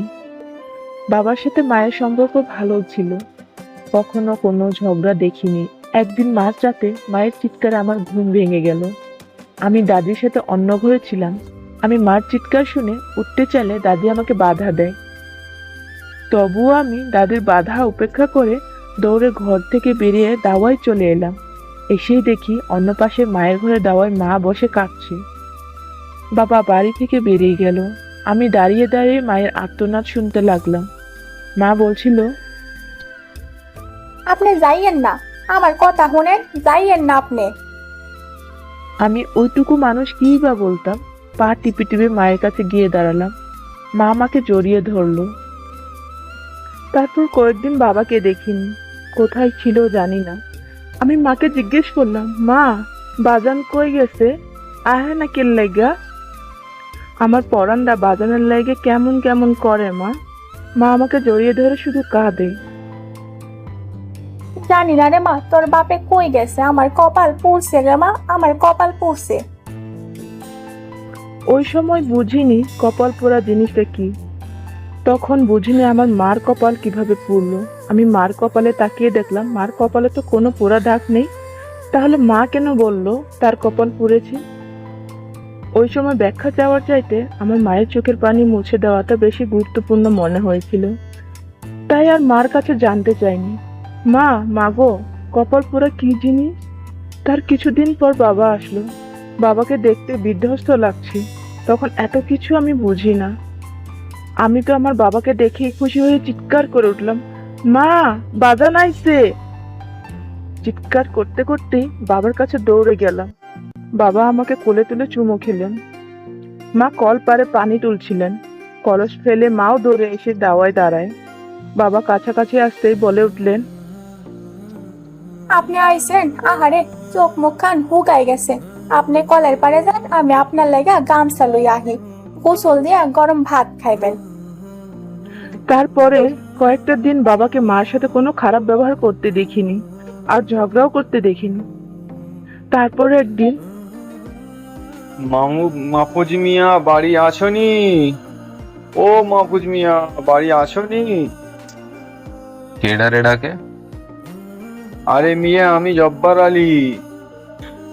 আরে জব্বর মিয়া যে, আহো মিয়া বাড়ির ভিতরে আহো। ও টিন্নুমা কই গেলা? জব্বার মিয়া লাইকা দানা পানির ব্যবস্থা করো। না না, দানা পানি অন্যদিন হইব। আজকে একটা দরকারি কামে আইছি। কি কাম কও মিয়া? জব্বার আলী ফিস ফিস করে বাবাকে বলল, একদল বড় পার্টি আছে। কথাটা বলেই তারা একে অপরের মুখ চাওয়াচাওয়ি করে আমি পাশেই দাঁড়িয়েছিলাম। এদিকে আহো। জব্বার কাকা বাবাকে সাইডে নিয়ে গিয়ে কি কি যেন বলল। বাবা তাকে বিদায় দিয়ে তড়িঘড়ি করে ঘরে গেলেন। ও টুনির মা ট্যারাঙ্গের চাবিটা দাও তো। বাবার জন্য তর সই ছিল না। মা রান্নায় ব্যস্ত ছিল। বাবা তাড়াহুড়ো করে বেরিয়ে আসে, মার আঁচল থেকে চাবিটা নিয়ে আবার ঘরে যায়। শুধু ট্রাঙ্ক খোলার খট করে শব্দ পেলাম। কি করলো কিছুই জানি না। মাকে চাবিটা দিয়ে একটু কাজ আছে বলে বাবা চলে গেল। মা পিছন থেকে চিৎকার করতে লাগলো, আপনি খাইবেন না? রাইতে আইয়া খামো। সেদিন অনেক রাতে বাবা বাড়ি ফেরে। বাবার মুখ চোখ কেমন যেন লাগছে দেখতে। বাবাকে দেখেই মা আমাকে বলল, মা যাও, দাদির লগে গিয়া ঘুমাই পড়ো। আমি বের হতে হতে শুনলাম, আপনি হাত মুখ দিয়ে আহেন, আমি ভাত বাড়ি আপনার লইগা। না ভাত খামো না। কেন খাইবেন না? কি হয়েছে আপনার? খামো না কইছি, খামো না। এত প্রশ্ন করছো কেন? আমি দাদির কাছে চলে এলাম। তাও আমার ঘুম আসছিল না। পরে কখন ঘুমিয়ে পড়েছিলাম জানি না। আবার মাঝ রাতে মার আর্তনাদে আমার ঘুম ভেঙে গেল। মা চিৎকার করে কাঁদছে। ওইটা নিয়েন না, ওইটা টুনির লেগা বানাইছি। আপনার আল্লাহর দোহাই লাগে, ওইটা নিয়েন না। তখনও বুঝিনি বাবা কি নিয়ে যাচ্ছে আর মা কেন বাধা দিচ্ছে। মা সারা রাত কান্না করলো। পরের দিন দুপুরের দিকে বাবা বাড়ি ফিরলো। মা চুপ করে বসেছিল। ওই ভাত দে, খিদা লাগছে। মা বাবার কথার কোনো জবাব দিল না। কি রে, কথা কানে যায় না? ভাত দিতে কইলাম না? ও মা, বাজান ভাত খেতে চায়, বাজানের ভাত দাও। ভাত নাই। ভাত নেই কেন? আমি কি খাবো? মা রাগি চোখে বাবার দিকে তাকায়। আমার জিনিস ফিরায় দেন, নাইলে আপনার লাগে কোনো ভাত নাই। মার কথা শুনে বাবার রাগে যেন রক্ত টকবক করতে লাগলো। বাবা রাগে মার চুলের মধ্যে ধরে। কি কইলি তুই? তোর এত বড় সাহস আমারে ভাত দিবি না? তোরে বান্দি রাখছি কেন? এত বড় সাহস তোর? তোরে আজকে মাইরা ফালাম। বলেই বাবা মাকে মারতে লাগে। মা চিৎকার করতে থাকে, এ মফিস, কি করছিস? কি মাইয়াটা মইরা যাইবো তো। স্যার কইলাম, স্যার। বাবা মাকে ছুঁড়ে ফেলে চলে গেল। তারপর দুদিন বাবা বাড়ি ফিরেনি। দুদিন পর বাবা বাড়ি ফিরলো, কিন্তু বাড়িতে আর শান্তি ফিরলো না। অশান্তি যেন প্রতি বেলায় লেগেই আছে। বার প্রতি বাবার অত্যাচারগুলো বাড়তেই থাকলো। প্রায় প্রতিদিনই বাবা মায়ের গায়ে হাত তুলতো, মাকে মারতো। এর মাঝেই আমার দাদিটা মারা যায়। মা সারাদিন কান্না করতো। আমাকে দেখার মতো কেউ থাকলো না। আমার মাথা দুঃখের অতল সাগরে ভাসতে থাকলো। আমি জানি না কেন এমন হচ্ছে, কেন আমার বাবাটা এমন বদলে গেল। মার কোলে শুয়েছিলাম, জিজ্ঞেস করলাম, মা, ও মা। কি মা? বাজানের কি হয়েছে মা? বাজান কেন আমাকে আগের মতন ভালোবাসে না? কও না মা, কেন ভালোবাসে না বাজান? কি হয়েছে বাজানের? মার বুক চিরে একটা দীর্ঘশ্বাস বেরিয়ে এলো। কিছু বললেন না। প্রতিনিয়ত বাবা টাকার জন্য মার গায়ে হাত তুলে পরের দিন বাবার সাথে একজনকে নিয়ে বাড়ি ফিরলেন। সে কে জানি না, আমি আড়ালেই ছিলাম। বাবাকে দেখলে দৌড়ে যায় না। বাবা আগের মতন আদর করে কোলেও নেয় না। বাবাকে দেখলে ভয় লাগে। সেদিন কি হতে চলেছে তা আমার জানার বাহিরে ছিল। ওই দিন যে আমাদের জীবনটা এভাবে পাল্টে যাবে ভাবতেই পারিনি। আমি বাইরে থেকে মার চিৎকার আর আর্তনাদ শুনতে পেলাম। কি কোন আপনি? আপনার মাথা ঠিক আছে নি? চুপ, একদম চুপ। যা কই তা হন, নাইলে মাইরা ফালাম তোর। আপনার আল্লাহর দোহাই লাগে, এই কথা কইেন না, আল্লাহর গজব পড়ব। বেশি কথা কইলে তোর টুনিরেও বেচ্চা ফালামু। পরে বুঝতে পারলাম বাবা জুয়ার নেশায় সব টাকা পয়সা শেষ করে ফেলেছে। শেষ পর্যন্ত আমার মাটাকে ওই লোকটার কাছে বিক্রি করে দিয়েছে। মা চিৎকার করে বলতে লাগলো, যা টুনি, পালায় জামা। ওই অমানুষটা তোরে বেইসা ফালাইবো। জামা ভাইগা যা, ওরা তোরে বাজবার দিব না। মা পালায় যা, আপনার দোহাই লাগে, আমার টুনিরে সাইডা দেন, ওরে সাইডা দেন। বাবা আমার দিকেই আসছিল। আমি মার কথা শুনে দৌড়াতে লাগলাম। কোথায় যাচ্ছি নিজেও জানি না, শুধু দৌড়াচ্ছি আর দৌড়াচ্ছি। অনেক দূরে চলে এসেছি, সামনে বিশাল নদী আর পথ নেই। একবার পিছনে তাকিয়ে বললাম, মা, মাগো, মাগো বলেই আমি সামনে বিশাল লঞ্চে উঠে পড়লাম। কোথায় যাচ্ছি কিছুই জানি না, শুধু জানি মা বলেছে পালাই যা টুনি, তাই আমি পালাচ্ছি। মা আমাকে বাঁচার জন্য পালাইতে বলেছিল, তাই আমি পালাচ্ছি। ধুধু পানির চারদিকে হই হুল্লেন দিয়ে লঞ্চ চলছে আপন গতিতে। একটা সময় এসে থামলো, একে একে সবাই নামছে, কিন্তু আমি কোথায় যাব, কার কাছে যাব? আমি এত মানুষের ভিড়ে আমার মাকে খুঁজতে লাগলাম। মা গো, তুমি কই মা? মা, তুমি কই? মা গো! হাজার মানুষের ভিড়ে ঠেলায় আমি আগাতে লাগলাম সামনে। সেই সকাল থেকে হেঁটেই যাচ্ছি, কোথায় যাচ্ছি জানি না, শুধু হাঁটছি। দিন শেষ হয়ে রাত হলো, ধীরে ধীরে অন্ধকার হয়ে গেল চারদিক।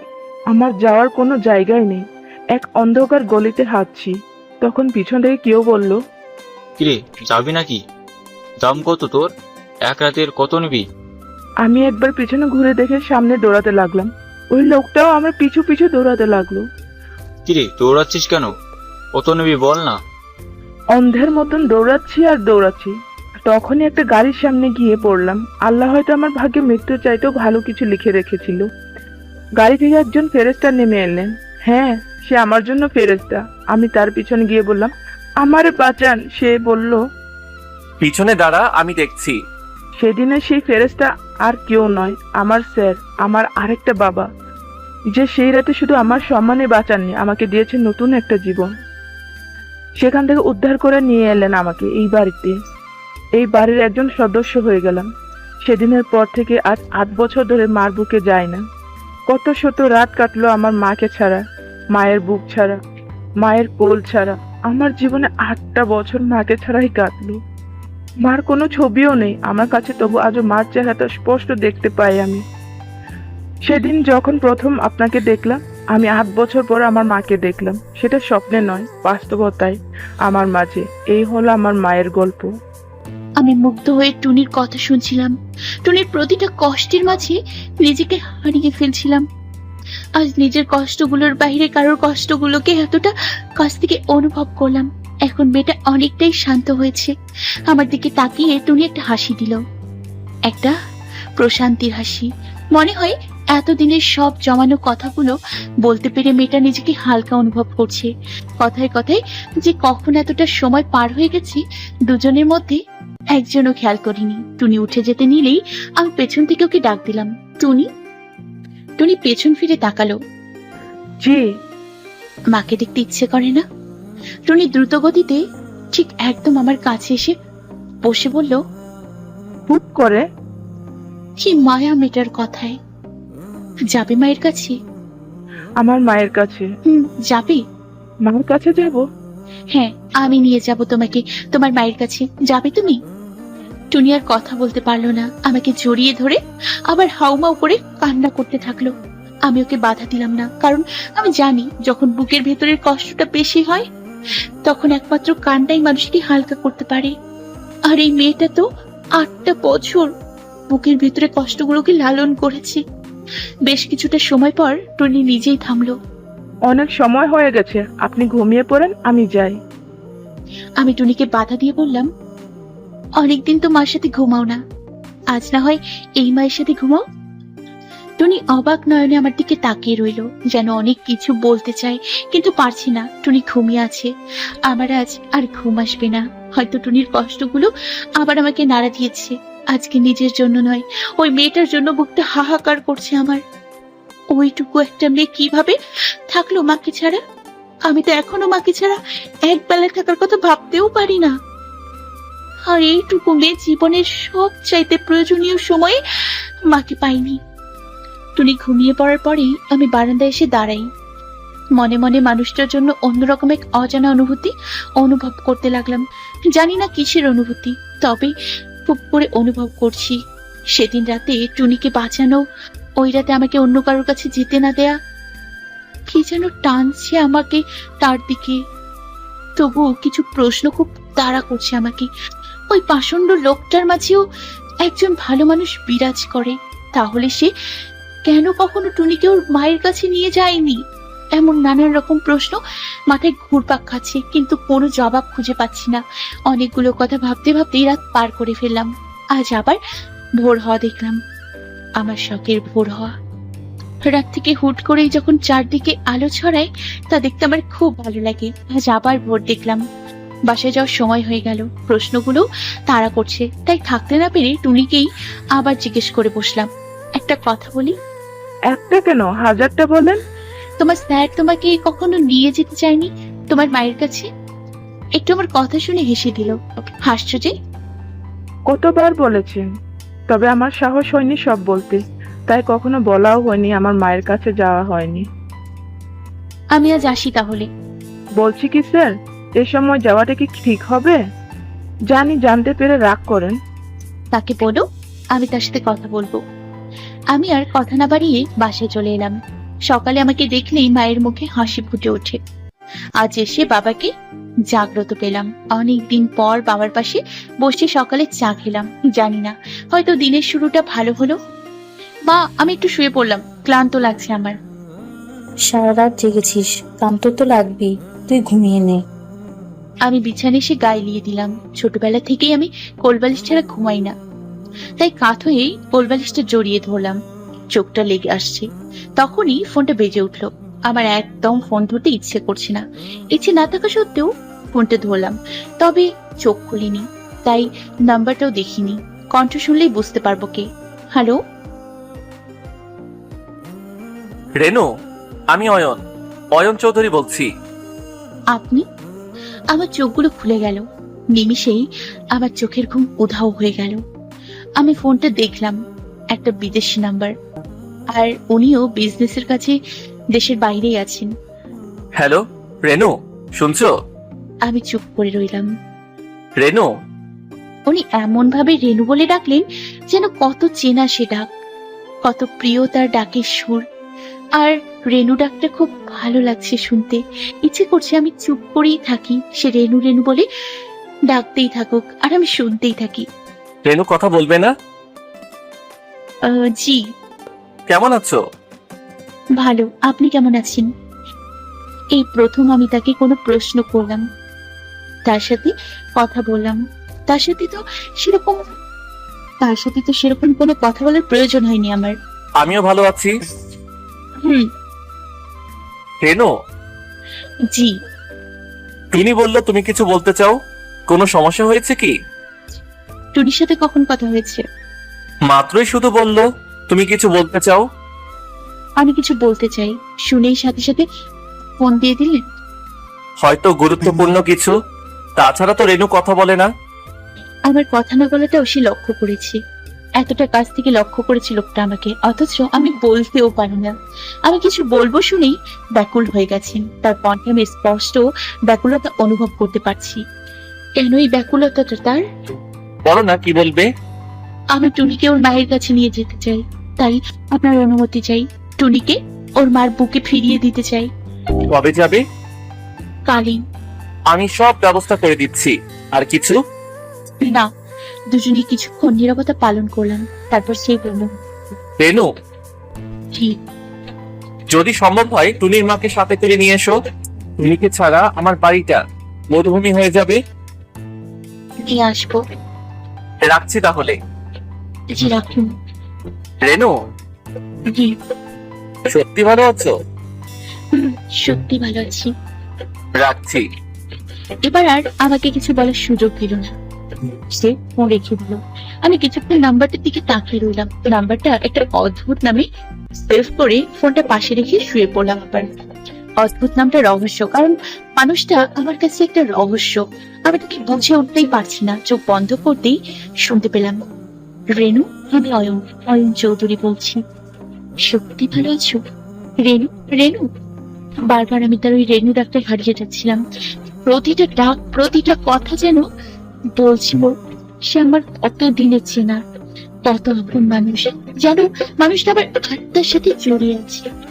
ঘুম থেকে উঠেই ছাদে পায়চারি করতে লাগলাম। তাকে তো বলে দিলাম আমি টুনিকে নিয়ে কালকেই যাব, কিন্তু কালকে কি বলবো?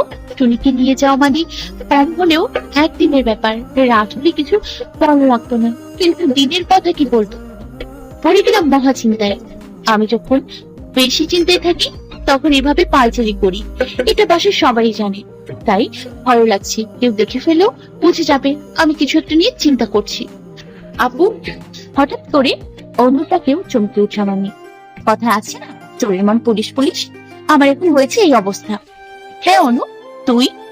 আপু তুমি কি কিছু নিয়ে খুব চিন্তিত? না, কই না তো। না বললেই তো হলো না, তোমাকে দেখেই বোঝা যাচ্ছে কিছু একটা তো হয়েছে। আরে না, কিছু না। না হলেই ভালো। আচ্ছা, যে জন্য এসেছিলাম, তোমার ফোন বাজছিল, উঠে দেখি তমা আপু, কিন্তু রিসিভ করার আগেই কলটা কেটে গেল। অন্য আমাকে ফোনটা দিয়ে চলে গেল। আমার মুখে রাজির হাসি ফুটে উঠলো। তমা আমার বেস্ট ফ্রেন্ড, আমার ছোটবেলার সাথী, আমার সব বিপদের সঙ্গী, আমার সব ভালো মন্দের পরামর্শদাতা। ঠিক আমি বিপদে আছি তাইও বুঝে গেছে। ওই কথা ভাবতে ভাবতে আবার ফোনটা বেজে উঠলো। হ্যালো। তোর হ্যালো টেলো রাখ তো, আগে সত্যি করে বলতো তুই কেমন আছিস? আমি কেন? আমি তো ভালো আছি। তোর এই হেয়ালিপনার উত্তর চাইনি, সত্যিটা বল। আরে বাবা, সত্যি বলছি আমি ভালো আছি। সত্যি তো? সত্যি সত্যি সত্যি। এবার হলো?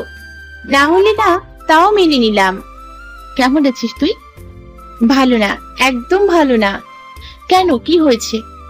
পরপর 2 দিন তোকে নিয়ে বাজে স্বপ্ন দেখলাম, এরপর কিভাবে ভালো থাকি বল? আমি ওর কথা শুনে হেসে দিলাম। দেখ, একদম হাসবি না, তোর হাসি দেখলে আমার গা জ্বালা করে। আমি আরো জোরে জোরে হেসে দিলাম। এবার তমা আমার হাসি শুনে হেসে দিল। দুজন অনেকদিন পর মন খুলে হাসলাম। ছোট বাবা কেমন আছে রে? বাবা এখন অনেকটাই ভালো আছে, উঠতে পারে। আমি একটু দীর্ঘ নিঃশ্বাস ছাড়লাম। আরে, ডাক্তাররা কি বলে? নতুন কিছু বলেনি আর। তমার বাবা ছোটবেলায় মারা যায়। সেই ক্লাস 1 থেকেই আমরা একসাথে পড়ি। ওর বাবা আর আমার বাবা বন্ধু ছিলেন। তো আমার ছোটবেলা থেকেই আমার বাবাকে ছোট বাবা বলে ডাকতো। 1 বছর আগেই ওর বিয়ে হয়ে যায়। তো আমার বরটা অনেক ভালো, সিলেটে থাকে ওরা। তুই কি আমাকে কিছু বলবি? তুই কিভাবে বুঝলি? এত বোঝাবুঝি রেখে কি বলবি সেটা বল। তার মানে একটা হেল্প লাগবে। কি হয়েছে বল? টাকা পয়সা লাগবে? না, তা না। তাহলে? আমি তোমাকে টুনির কথা বললাম, টুনির মায়ের কথাটাও বললাম, সবকিছুই ভালোভাবে বললাম ওকে। সেটা তো বুঝলাম, এখন কি করতে চাস তুই? আমি টুনিকে টুনির মায়ের কাছে নিয়ে যাব। সেটা তো ভালো কথা, নিয়ে যা, সমস্যা কোথায়? সমস্যা হলে বাসায় কি বলবো? মাকে বললে মা এত দূরে যাওয়ার অনুমতি দেবে না। তা আমি জানি। তাহলে কি বলতে চাস? সেটাই তো বুঝতে পারছি না কি বলবো। তো আমার কিছুক্ষণ চিন্তা করে বললো, বল, আমার কাছে আসবি, আর আমি তমালকেও বলে দেব, ও কাউকে বলবে না, এটা আমাদের 3 জনের মাঝেই থাকবে। সত্যি তোর কথা বলবো? হ্যাঁ, আমার কথা বল, আমার কথা বললে তোকে অনুমতিও দিবে। পা দেবে জানি। তাহলে এত না ভেবে বলে ফেল। ঠিক আছে। আমি জানি তুই কখনো ভুল কোনো সিদ্ধান্ত নিবি না, এইটুকু বিশ্বাস তোর উপর আমার আছে। আর এটা তো অনেক ভালো একটা কাজ, মেয়েকে মায়ের বুকে ফিরিয়ে নিয়ে যাবি। আমি কথা বুঝলো, তুই ঠিক বুঝবি। আর তুই এইটা নিয়ে চিন্তায় ছিলি, তাই না? হ্যাঁ, আর তুই সেটাও বুঝে গেলি। না বুঝে কি উপায় আছে বল? তোর সাথে তো আমার আত্মার সম্পর্ক, আমার কিছু হলে তুই যেমন টের পাস, তেমনি সেইভাবেই তোর কিছু হলে আমিও বুঝে যাই। তবে একটা কথা। কি কথা বল? টুনির সাথে তোর পরিচয় কিভাবে হলো? মনে মনে এই ভয়টাই পাচ্ছিলাম আমি। তমা যদি জানতে চাই আমি টুনিকে কিভাবে চিনি, তাহলে কি বলবো? আর মিথ্যাও তো বলতে পারবো না, মিথ্যে বললেই তোমরা ধরে ফেলবে। ও আমাকে খুব ভালো করেই চিনে। কি রে বল? কাজের মাধ্যমে। তোর কলিগ? কলিগ না ঠিক, তাহলে? আরে আমার বসের হাউস অ্যাসিস্ট্যান্ট। আমার বসই সেই রাতে টুনিকে বাঁচায়, ওকে আশ্রয় দেয়, ওর লালন পালন করে, এমনকি মেয়েকে খুব যত্নে আদরেই রেখেছে। দেখেছিস, এমন ভালো মানুষ আছে বলে পৃথিবীটা এখনো আছে। সে নিঃসন্দেহে অনেক ভালো একজন মানুষ। প্রতিটা মানুষ যদি তার মতো হতো, পৃথিবীটা আরো সুন্দর হতো। না হলে যে টুনিটা সেরাতে এই আলোকিত দুনিয়ার অন্ধকার রূপটার সাথে পরিচিত হয়ে যেত, অন্ধকার জগতে একজন টুনির সংখ্যা বেড়ে যেত। আরে মনে মনে তোমার মুখে ওই মানুষটার প্রশংসা শুনে ভালোই লাগছে। শুধু তো টুনিকে নয়, আমাকেও বাঁচিয়েছে লোকটা। আমার জীবনের অন্ধকার দিকটা তো কেবল তাকেই ঘিরে। সে তো আমাকে অন্য কোনো অন্ধকারে আচ্ছন্ন হতে দেয়নি, আর তোমাকেও মিথ্যে বলতে হলো না। তার সাথে তো আমার কাজের সম্পর্কই, হয়তো শুধু ডিটেলসটা ভিন্ন, থাক না কিছু কথা সবার কাছে অজানা হয়ে। সবাই না হয় অন্ধকারের আলোকিত দিকটা দেখলো, আর আমি অন্ধকার দিকটা দেখলাম। সেই থেকে বাবার পাশে বসে আছি। প্রতিদিনের তুলনায় আজ কথা কম বলছি। রেনুমা, জি বাবা, বলো। তুই কি কিছু বলবি? কেন বাবা? না মানে, এত সংকোচ কেন মা? বল না কি বলবি। তনু আমাদের সাথে ছিল। তনু, যা তো মাকে পাঠিয়ে তুই অনুর কাছে রাখ। তনু গিয়ে মাকে পাঠিয়ে দিল। কি ডাকছিস? কিছু বলবি? এখানে আসো, বসো। কি হয়েছে? বলেই মা বাবার দিকে তাকালো। বলছি কি, আমার তোমার সাথে কথা হয়েছে। আমি 2-3 দিনের জন্য ওর কাছে যেতে চাই, যদি তোমরা অনুমতি দাও তো। তোমার কাছে যাবি, ভালো কথা, যা। এটা বলতে এত সংকোচ কেন? মানে এ সময় যাওয়াটা ঠিক হবে কিনা তাই ভাবছিলাম আর কি। আমাদের জন্য তো কম করিস না, একটু নিজের কথাও ভাবতে হয় মা। যা, তোমার কাছে কয়টা দিন বেরিয়ে আয়, তোর ভালো লাগবে। তোর উপর দিয়ে তো আর কম ধকল যায়নি। একটু বিশ্রাম আর রিফ্রেশমেন্ট দরকার তোর। যা, ঘুরে আয়। বাবার অনুমতি পেয়ে আমি মার দিকে তাকালাম, কারণ আমার দুজনেরই অনুমতি প্রয়োজন। মা, তোর বাবা কোনো কিছু অনুমতি দিলে আমি কি কখনো সেটাতে না করেছি? তবে আমি ভাবছিলাম কি, কি মা? নতুন চাকরি কোনো সমস্যা হবে না তো? সমস্যা হবে না। প্রয়োজনে যে কয়েকদিন থাকবো সেই কয়েকদিন অফডেতে কাজ করে বসিয়ে দিব, তাহলেই হবে। তাহলে তো হয়ে গেল। যা না, ঘুরে আয়। কবে যাবি? রাতের গাড়িতে যেতে পারলে ভালো হতো, কিন্তু অফিসেও তো লিভ অ্যাপ্লিকেশন দেওয়া লাগবে, তাই কাল সকালে রওনা দিয়ে দিব ভাবছি। তবে আমি একেবারে বের হবো সকালে, আর আসবো না, অফিস থেকেই রওনা দিব। বেশি ক্লান্ত হয়ে যাবে না? সমস্যা নেই মা, বাসায় এসে গেলে আবার দেরি হয়ে যাবে। আচ্ছা, যা ভালো মনে করিস। আমি ব্যাগ গুছিয়ে নিলাম, প্রয়োজন না থাকা সত্ত্বেও 4-5টা ড্রেস নিয়ে নিলাম, আর যাবতীয় জিনিসপত্র। না হলে মা সন্দেহ করবে। আমি বাবা মাকে বলে বিদায় নিলাম। বের হওয়ার আগে বাবা আমার কপালে চুমু এঁকে দিলেন। তোমাকে আমি সব জানিয়েছি। বাবা মা কেউই তোমাকে কল দিয়ে জিজ্ঞেস করবেন, আমি জানি। আমার পন্থাটা হয়তো ভুল হতে পারে, তবে আমি জানি আমি খারাপ কিছু করছি না। টুনিকে ওর মায়ের কাছে নিয়ে যাচ্ছি। গলির মোড়ে আসতেই দেখি কালো গাড়িটা দাঁড়িয়ে আছে, যে আমাকে প্রতিদিন দিয়ে যায় আবার নিয়ে আসে। নাম রতন। তেমন কোনো কথা হয়নি এই কয়েকদিনে রতন ভাইয়ের সাথে আমার। ম্যাডাম, কাল কখন যাবেন বলে দিলে আমি সেই হিসাবে সব ব্যবস্থা করে নিতাম। আপনাকে কি বললো? স্যার ফোন দিয়েছিল। রতন ভাই? জি ম্যাডাম। আমরা কি আজ রাতে যেতে পারি না? রাতে যাওয়া যায়, তবে টিকিট কাটা হয়নি যে, আর এখন পাবো কিনা তাও ঠিক নেই। একটু চেষ্টা করে দেখবেন। ঠিক আছে ম্যাডাম, আমি আপনাকে বাসে পৌঁছে দিয়ে দেখছি কিছু করা যায় কিনা। আমাকে দেখেই টুনি আমার কাছে ছুটে এলো। আমি হাসি মুখে বললাম, তৈরি হয়ে নাও টুনি, আমরা তোমার মায়ের কাছে যাবো। টুনি কিছু বললো না, তবে আমি টুনির চোখে স্পষ্ট হাসি দেখতে পেলাম। মানুষ যখন মন থেকে খুশি হয় তখন তার চোখগুলো হাসে, ঠিক যেমন এখন টুনির চোখগুলো তেমনই হাসছে। হয়তো আমি সত্যি ভালো কিছু করছি, তাই তো টিকিটের ব্যবস্থা হয়ে গেল। আমি টুনি আর রতন ভাইকে সাথে নিয়ে রওনা দিলাম রহমতগঞ্জের উদ্দেশ্যে। টুনির গ্রামের নাম রহমতগঞ্জ। 8 বছর পর সেই পথে লঞ্চ চলতে শুরু করেছে, তবে আজ পথের দিক ভিন্ন। আজ কোনো মেয়ে তার মায়ের থেকে আলাদা হবে না। আজ হারিয়ে যাওয়া মেয়ে তার মায়ের বুকে ফিরে যাবে। তাই আজ এই নিশ্চুপ রাতের লঞ্চের হুইসেলটাও শুনতে ভালো লাগছে। আমি পাতলা একটা শাল গায়ে দিয়ে কেবিনের ভেতরে বারান্দায় দাঁড়িয়ে রাতের নদী দেখছি। নদীটা শান্ত, একদম শান্ত, পানির এক ফোঁটা শব্দ নেই। পানির সাথে তাল মিলিয়ে প্রকৃতিও শান্ত হয়ে আছে, যেন একে অপরের সাথে অভিমান করে চুপ করে আছে, কথা বলছে না। তবে তাদের মান ভাঙাতেই বাতাস হই হই করে কথা বলছে। বাতাসের প্রতিটা স্পর্শ আমাকে ছুঁয়ে যাচ্ছে। আমার দৃষ্টি অনেক দূর পর্যন্ত চলে যাচ্ছে, সেই দিগন্তরের দিকে। ভোরতেই লঞ্চ ঘাটে ফিরে। টুনি ঘুমাচ্ছে। ঘুমন্ত টুনিকে দেখতে একদম বাচ্চা বাচ্চা লাগছে। কেউ বলতেই পারবে না এই ছোট্ট মেয়েটা এতগুলো বছর নিজের জীবনটাকে একাই গুছিয়ে রেখেছে। আমি টুনির পাশে বসে ওর মাথায় হাত বুলিয়ে দিলাম।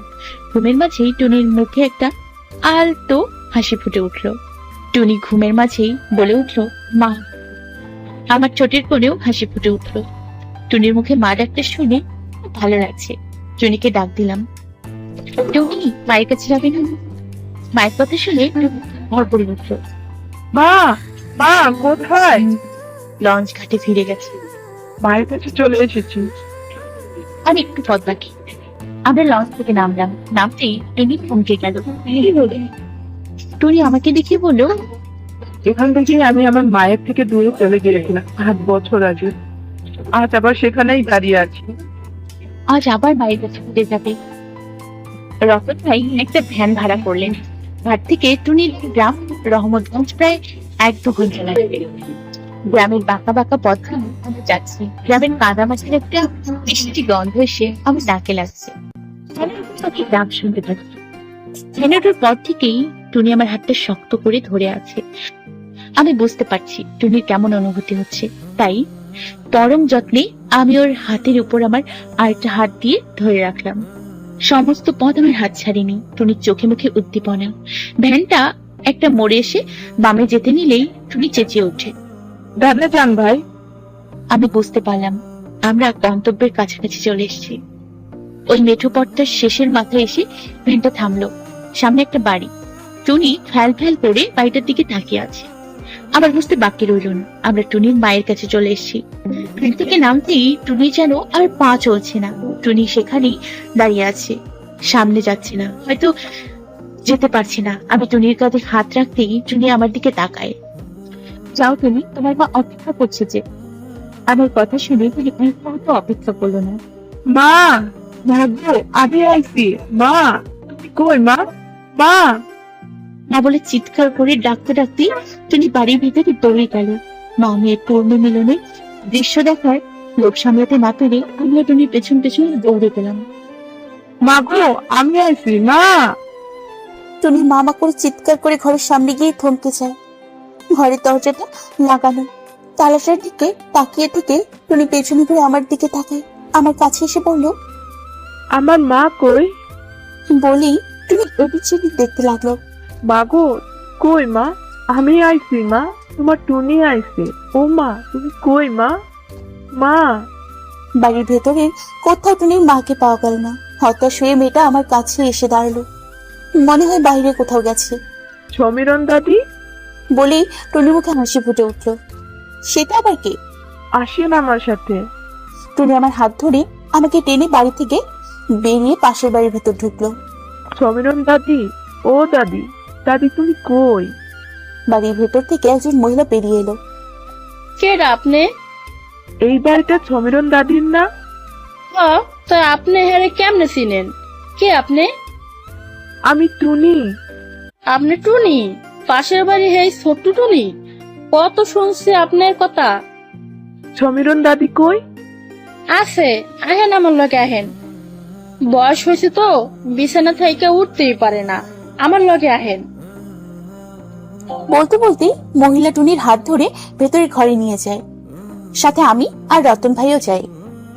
ও মা, মা ওঠেন, দেখেন কে আইছে। হ্যাঁ, কি কইলা? টুনি আইছে? আমাগো টুনি? ওই যে আপনি টুনি, টুনি আইছে মা। বলতে বলতে ছড়িমন দাদি পাশ ফিরে চোখ মেলে তাকালেন। অনেক বয়স্ক মানুষ, তাই বিছানায় পড়ে গেছে। ব্যবহারে বোঝা গেল ওই মহিলা ছড়িমন দাদির পুত্রবধূ হবেন। টুনির কথা শুনে হাজার কষ্ট হলেও ছড়িমন দাদি উঠে বসলেন। কই টুনি? হাই আমার কাছে। কত বছর ধরে দেখি না, কত বড় হইয়া গেছে আমাগো টুনি। টুনিকে পেয়ে উনি অনেক আবেগপ্রবণ হয়ে গেলেন, কেঁদেই দিলেন। কত বড় হইয়া গেছে আমাগো টুনি। এই যে দেখছিলাম ফরক ফয়রা কুতকুত খেলতে, গাছে উঠতে, মারে খেলতে। দাদি, আমার মাই কই? ঘরে তালা কেন? মাই কই গেছে? টুনি রে। টুনি মায়ের কথা জিজ্ঞেস করতে ছড়িমন দাদি টুনিকে বুকে জড়িয়ে ধরে কান্না করে দিলেন। টুনির ভেতরে উত্তেজনাটা বেড়ে গেল মায়ের জন্য। আমার ভেতরে হুট করে একটা ভয় জেগে উঠলো। কও না দাদি, মা কই? আমার মা কই? গ্রামের হক গলে মিললা তোর কত খুঁজলাম, কোনো হারে ফাইলাম না রে টুনি, তুই কই হারাই গেলি? দাদি সব কমু, তুমি আগে কও আমার মাই কই? আমি মার কাছে যামু। টুনি রে, তোর মাই মইরা গেছে রে টুনি, তোর মাই মইরা গেছে। টুনিটা যেন নিমিষেই স্তব্ধ হয়ে গেল। আমিও তো এমনটা আশা করিনি। কত আশা নিয়ে এসেছিলাম মামের পূর্ণমিলন দেখবো বলে, কল্পনায়ও ভাবিনি এসে এমন কিছু শুনতে হবে। সরিমন দাদি কান্না করতে করতেই বললেন, যেদিন তুই হারাই গেলি ওই দিন তোর বাবা এক বেড়ার কাছে তোর মায়ের বেচে দিছিল। তোর মায়ের কত হাত পাও ধরলো তোর বাপের, কিন্তু জানোয়ারটা শুনলো না তোর মার কথা। কষ্টে দুঃখে অপমানে ওই দিন রাইতেই আমি তোর মায়ের ডাকতে গেছি, সারাদিন কিচ্ছু খাই নাই। ওই টুনির মা ঘরে আসুনি মা, কিছু তো খাও নাই, আমার লগে আহো মা। কইতে কইতে ঘরে ঢুকছিলাম, ঘরের দরজাটা খোলাই আসিল। ঢুকে দেখি তোর মাই গলায় দৌড়ে দিচ্ছে, আল্লাহ গো কি কই আসোস, শিগগিরই আয়, টুনির মা কি করলো এরা? বলতে বলতে সরিমন দাদির কান্না যেন বেড়েই চলেছে। এই হাতে তোর মা লাশটা ধরছি রে আমি, তোর জানোয়ার বাপটার লাইগা গলায় দৌড়ে দিয়ে মইরা গেল তোর মায়। আল্লাহ আমারে মনে হয় তোর লাইগাই বাঁচিয়ে রাখছিল রে টুনি। আমি মার কাছে যামু দাদি। ও বউ, টুনিরে ওর মার কবরটা দেখাই দাও। সরিমন দাদির ছেলের বউ আমাদেরকে টুনির মার কবরের কাছে নিয়ে গেল। টুনিদের বাড়ির পেছনে কবর দেয়া হয়েছে, সেখানে 2টা কবর। মনে পড়লো টুনি বলেছিল দাদির কথা, আর একটা কবর হয়তো টুনির দাদির। টুনি ওর মায়ের কবরের সামনে গিয়ে বসে পড়লো। আমি ধরলাম না, বাধাও দিলাম না। টুনির এখন হালকা হওয়ার প্রয়োজন। মা গো, আমি আইছি মা। মা, তোমার টুনি আইছে বলে টুনি কবরের উপর মাথাটা রাখলো। টুনির চোখের পানিরা তো বাত মানছেই না, সাথে আমার চোখের পানিগুলো কথা শুনছে না। তবে আমার মাকে বলা মিথ্যা সার্থক হলো। আমি স্পষ্ট ভাবে মার মেয়ের পূর্ণ মিলন দেখেছি, বাস্তব না হলেও আত্মার মিলন দেখতে পেরেছি আমি। অনেকক্ষণ মায়ের কবরের পাশে থাকার পর টুনি উঠলো। টুনি মায়ের ঘর ঘুরে দেখালো আমাকে, যে ঘরে ওর মায়ের কোলে শুয়ে কত সময় পার করেছে, দাদির সাথে ঘুমিয়েছে। টুনি ওর মায়ের পুরনো কিছু স্মৃতি নিয়ে নিল। টুনি, জি। আজকের দিনটা না হয় থেকে যাই? না, মায়ের যখন নেই আর থেকে লাভ কি? আমার বাড়িটা খালি। এই 8 বছরে তো ওই বাড়িটার বাইরে থাকিনি কখনো। আর স্যারও তো আমার ভরসায় রেখে গেছেন সব। ঠিক আছে, আমি রতন ভাইকে বলে দিলাম রাতের টিকিট কাটার জন্য। ওই বেলা আমরা ছরিমন দাদির বাড়িতেই খাওয়া দাওয়া করলাম। আমাদের অনেক আদর আপ্যায়ন করলেন। ছরিমন দাদি টুনির ছোট্টবেলার কত গল্প বললেন, টুনির মায়েরও গল্প বললেন। ছরিমন দাদি অনেক বললেন থেকে যেতে, কিন্তু টিকিট করে ফেলে আর টুনিও থাকতে চাইছে না, আর সেজন্যই থাকা হলো না। ছরিমন দাদির ছেলের বউয়ের সাথে কথা বলে জানতে পারলাম সেদিন টুনির বাবা টুনির মাকে বিক্রি করে দিয়ে চলে যায়, আর ফিরে আসেনি। সে বেঁচে আছে না মরে গেছে তা কেউ বলতে পারে না। রাতে আমরা আবার রওনা দিলাম। টুনি সারাদিন অনেক কান্না করেছে, তাই কেবিনে গিয়ে শোয়ার সাথে সাথে ঘুমিয়ে পড়লো। টুনি ওর মায়ের একটা অনেক পুরনো কাপড় বুকে জড়িয়ে ঘুমিয়ে আছে, যেন মাকে বুকে জড়িয়ে ঘুমিয়ে আছে। আজও একটি নির্ঘুম রাত কাটবে আমার। আজ খুব মন চাইছে ওই মানুষটা যদি এখন সামনে থাকতো, তার সাথে মনের কষ্টটা শেয়ার করতাম। কিসব ভাবছি আমি, যার সাথে কথাই বলি না তার সাথে আবার মনের কথা শেয়ার করব। ইদানিং ঘুরে ফিরে ওই মানুষটার কথাই মাথায় ঘোরে। ম্যাডাম। জি রতন ভাই বলেন। স্যার ফোন দিয়েছিলেন, টুনির কথা জানতে চাইলে বললাম টুনির মা মারা গেছেন। আর কিছু জিজ্ঞেস করেছেন? হ্যাঁ। রতন ভাই হ্যাঁ বলে আমার দিকে এমন ভাবে তাকিয়ে রইলেন যেন আমার জিজ্ঞেস করার অপেক্ষায় আছেন। আমি জিজ্ঞেস করলেই বলবেন, তাই আমি জিজ্ঞেসও করলাম। রতন ভাই চাহনি দেখে আমারও জানতে ইচ্ছে করছে মানুষটা কি বলেছে। আর কি বলেছে? জিজ্ঞেস করলো আপনি কি খুব কেঁদেছেন কিনা, আর বলল সে জানে আপনি অনেক কষ্ট পেয়েছেন, আপনার খুব মন খারাপ কিনা তাই জিজ্ঞেস করলেন। রতন ভাইয়ের কথা শুনে আমার যেন চারিপাশটা ঘুরতে লাগলো। যে মানুষটার সাথে মনের তো দূরের কথা, নামেরও কোনো সম্পর্ক নেই, সে কিনা এত দূরে থেকে বসে আমাকে না দেখে এই কথাগুলো বলে দিল। আমি সত্যি কেঁদেছি, অনেক কষ্ট পেয়েছি টুনির জন্য, আর এই মুহূর্তে আমার অনেক বেশি মন খারাপ। রতন ভাই আমাকে চুপ দেখে চলে গেলেন, আর কিছু বললেন না। বাসায় 3-4 দিনের কথা বলে এসেছি, তাই আর বাসায় গেলাম না, এই বাসায় রয়ে গেলাম। টুনি অনেকটাই স্বাভাবিক, মাকে না পেলেও মায়ের সম্পর্কে জানতে তো পেরেছে। এখন তো জানি ওর মার নেই, এটা তো একটা তৃপ্তি। এতদিন তো কিছুই জানতো না, মানুষটা আমার কাছে একটা রহস্য ছাড়া কিছুই নয়। কেন যেতে দেয় না সে আমাকে অন্য কারোর কাছে? কেন ওইভাবে আগলে রাখতে চায় আমাকে? কি চায় মানুষটা? অয়ন চৌধুরী মানুষটা অনেক শক্ত কঠিন একজন মানুষ, দাম্ভিকতা তাকে দেখলেই বোঝা যায়। ড্রয়িং রুমে অয়ন চৌধুরীর টাঙানো বিশাল ছবিটা খুঁটে খুঁটে দেখছি, আর বিশাল কোনো ভাবনায় ভেসে রয়েছি। মানুষটার মাঝে কিছু তো আছে, কোনো এক অজানা রহস্য বিরাজ করছে মানুষটার মাঝে, যা আমি জানি না। টুনিটাও সকাল থেকে কিছু কাজে ব্যস্ত, তাই আমাকে সময় দিতে পারছি না। আরো একদিন থাকা লাগবে এ বাড়িতে, তারপর বাড়ি যাব। আজ 3 দিন আছি এ বাড়িতে, তবে সময়টা খারাপ যাচ্ছে না। টুনির সাথে হেসে কথা বলে ভালোই যাচ্ছে দিন, আর ফোন দিয়ে খবরও নিয়েছি। বাসায় সবাই ভালোই আছে। আগের দিন তো টুনি আর রতন ভাইকে নিয়ে নিজের সব চাইতে প্রিয় জায়গায় চা খেতেও গেছিলাম। টুনি তো প্রথমে ভয়ে রাজি হতে চায়নি, অনেক বলে শেষমেশ রতন ভাইকে সাথে নিয়ে রাজি হয়। রবীন্দ্র সরোব আমার সবচাইতে প্রিয় জায়গা চায়ের জন্য, আমি সেরকমের চাখর। রবীন্দ্র সরোব সব চাখরদেরই প্রিয় জায়গা। চায়ের সাথে আড্ডা প্রেম তো চলেই, তবে গাড়ি থেকে নামিনি, যদি কেউ দেখে ফেলে এই ভয়ে। সেই থেকে একা একা এটা সেটা দেখে সময় পার করছি। ঘুরে ঘুরে আবার অয়ন চৌধুরীর বেডরুমে চলে আসলাম। কি করা যায় ভাবতে ভাবতেই, এটা সেটা নাড়াড়ি করতে করতেই মনে পড়ে গেল টুনি বলেছিল বেডের পাশের ক্যাবিনেটে বই রাখা আছে। আমার বই লাগলো যেন আমি নিয়ে বইগুলো পড়ি। আমি তাই করলাম। ক্যাবিনেট খুলতেই সেখানে কোনো বই পেলাম না, তবে বইয়ের বদলে একটা ডায়েরি পেলাম। টুনি যে বললো বই আছে, ডায়েরিটা হাতে নিয়ে এপিট করে দেখলাম কিছুক্ষণ। হালকা ধূসর রঙের একটা ডায়েরি, আবার রেখে দিলাম জায়গা মতো। উঠে যেতে নিয়েই খেয়াল করলাম এখানে রাখা ডায়েরি, তার মানে ওই মানুষটা ছাড়া অন্য কারো নয়। অর্থাৎ এই ডায়েরিটা হয়তো বলতে পারবে অয়ন চৌধুরীর আসলে কি বা কে। আমি আবারও ডায়েরিটা বের করে নিলাম। ডায়েরিটা নিয়ে বিছানার এক কোণে গিয়ে ঘাপটি মেরে বসে পড়লাম। ডায়েরির প্রথম পাতা উল্টাতেই কিছু সুন্দর কথা লেখা দেখতে পেলাম। এমন মানুষ এই কথাও লিখতে পারে? সেখানে লেখা ছিল, তোমার ভালোবাসায় নিজেকে আবদ্ধ করে দিলাম। অয়ন চৌধুরীর মতো মানুষের লেখা ভালোবাসার কথা। আমি পাতা উল্টাতে থাকলাম, প্রতিটা পাতা যেন নতুন করে বিস্ময় ফেলে দিচ্ছে আমাকে। আমি বিস্ময়ের সাথে পাতা উল্টাতেই থাকি। অনেকগুলো পাতা উল্টাতেই একবার থমকে গেলাম। এতক্ষণ যার ডায়েরি জুড়ে ভালোবাসার কথা লেখা, সেই মানুষটার ডায়েরির একটা পাতা এমন ভাবে এটা আশা করিনি। লেখাটা এমন ছিল, এর চেয়ে আমাকে মেরে ফেলেও আমি বেঁচে যেতাম। এত কষ্ট নিয়ে জ্যান্ত লাশ হইতো, বেঁচে থাকা লাগতো না। কেন করলে এমন? তার পরের পাতাগুলো খালি। মনে হয় অনেকদিন ডায়েরিটা ধরেও দেখেনি। আমি ডায়েরিটা বন্ধ করে কিছুক্ষণ তাকিয়ে রইলাম ডায়েরিটার দিকে। অনেক না বলা কথার গল্প জমে আছে এই ডায়েরিটাতে।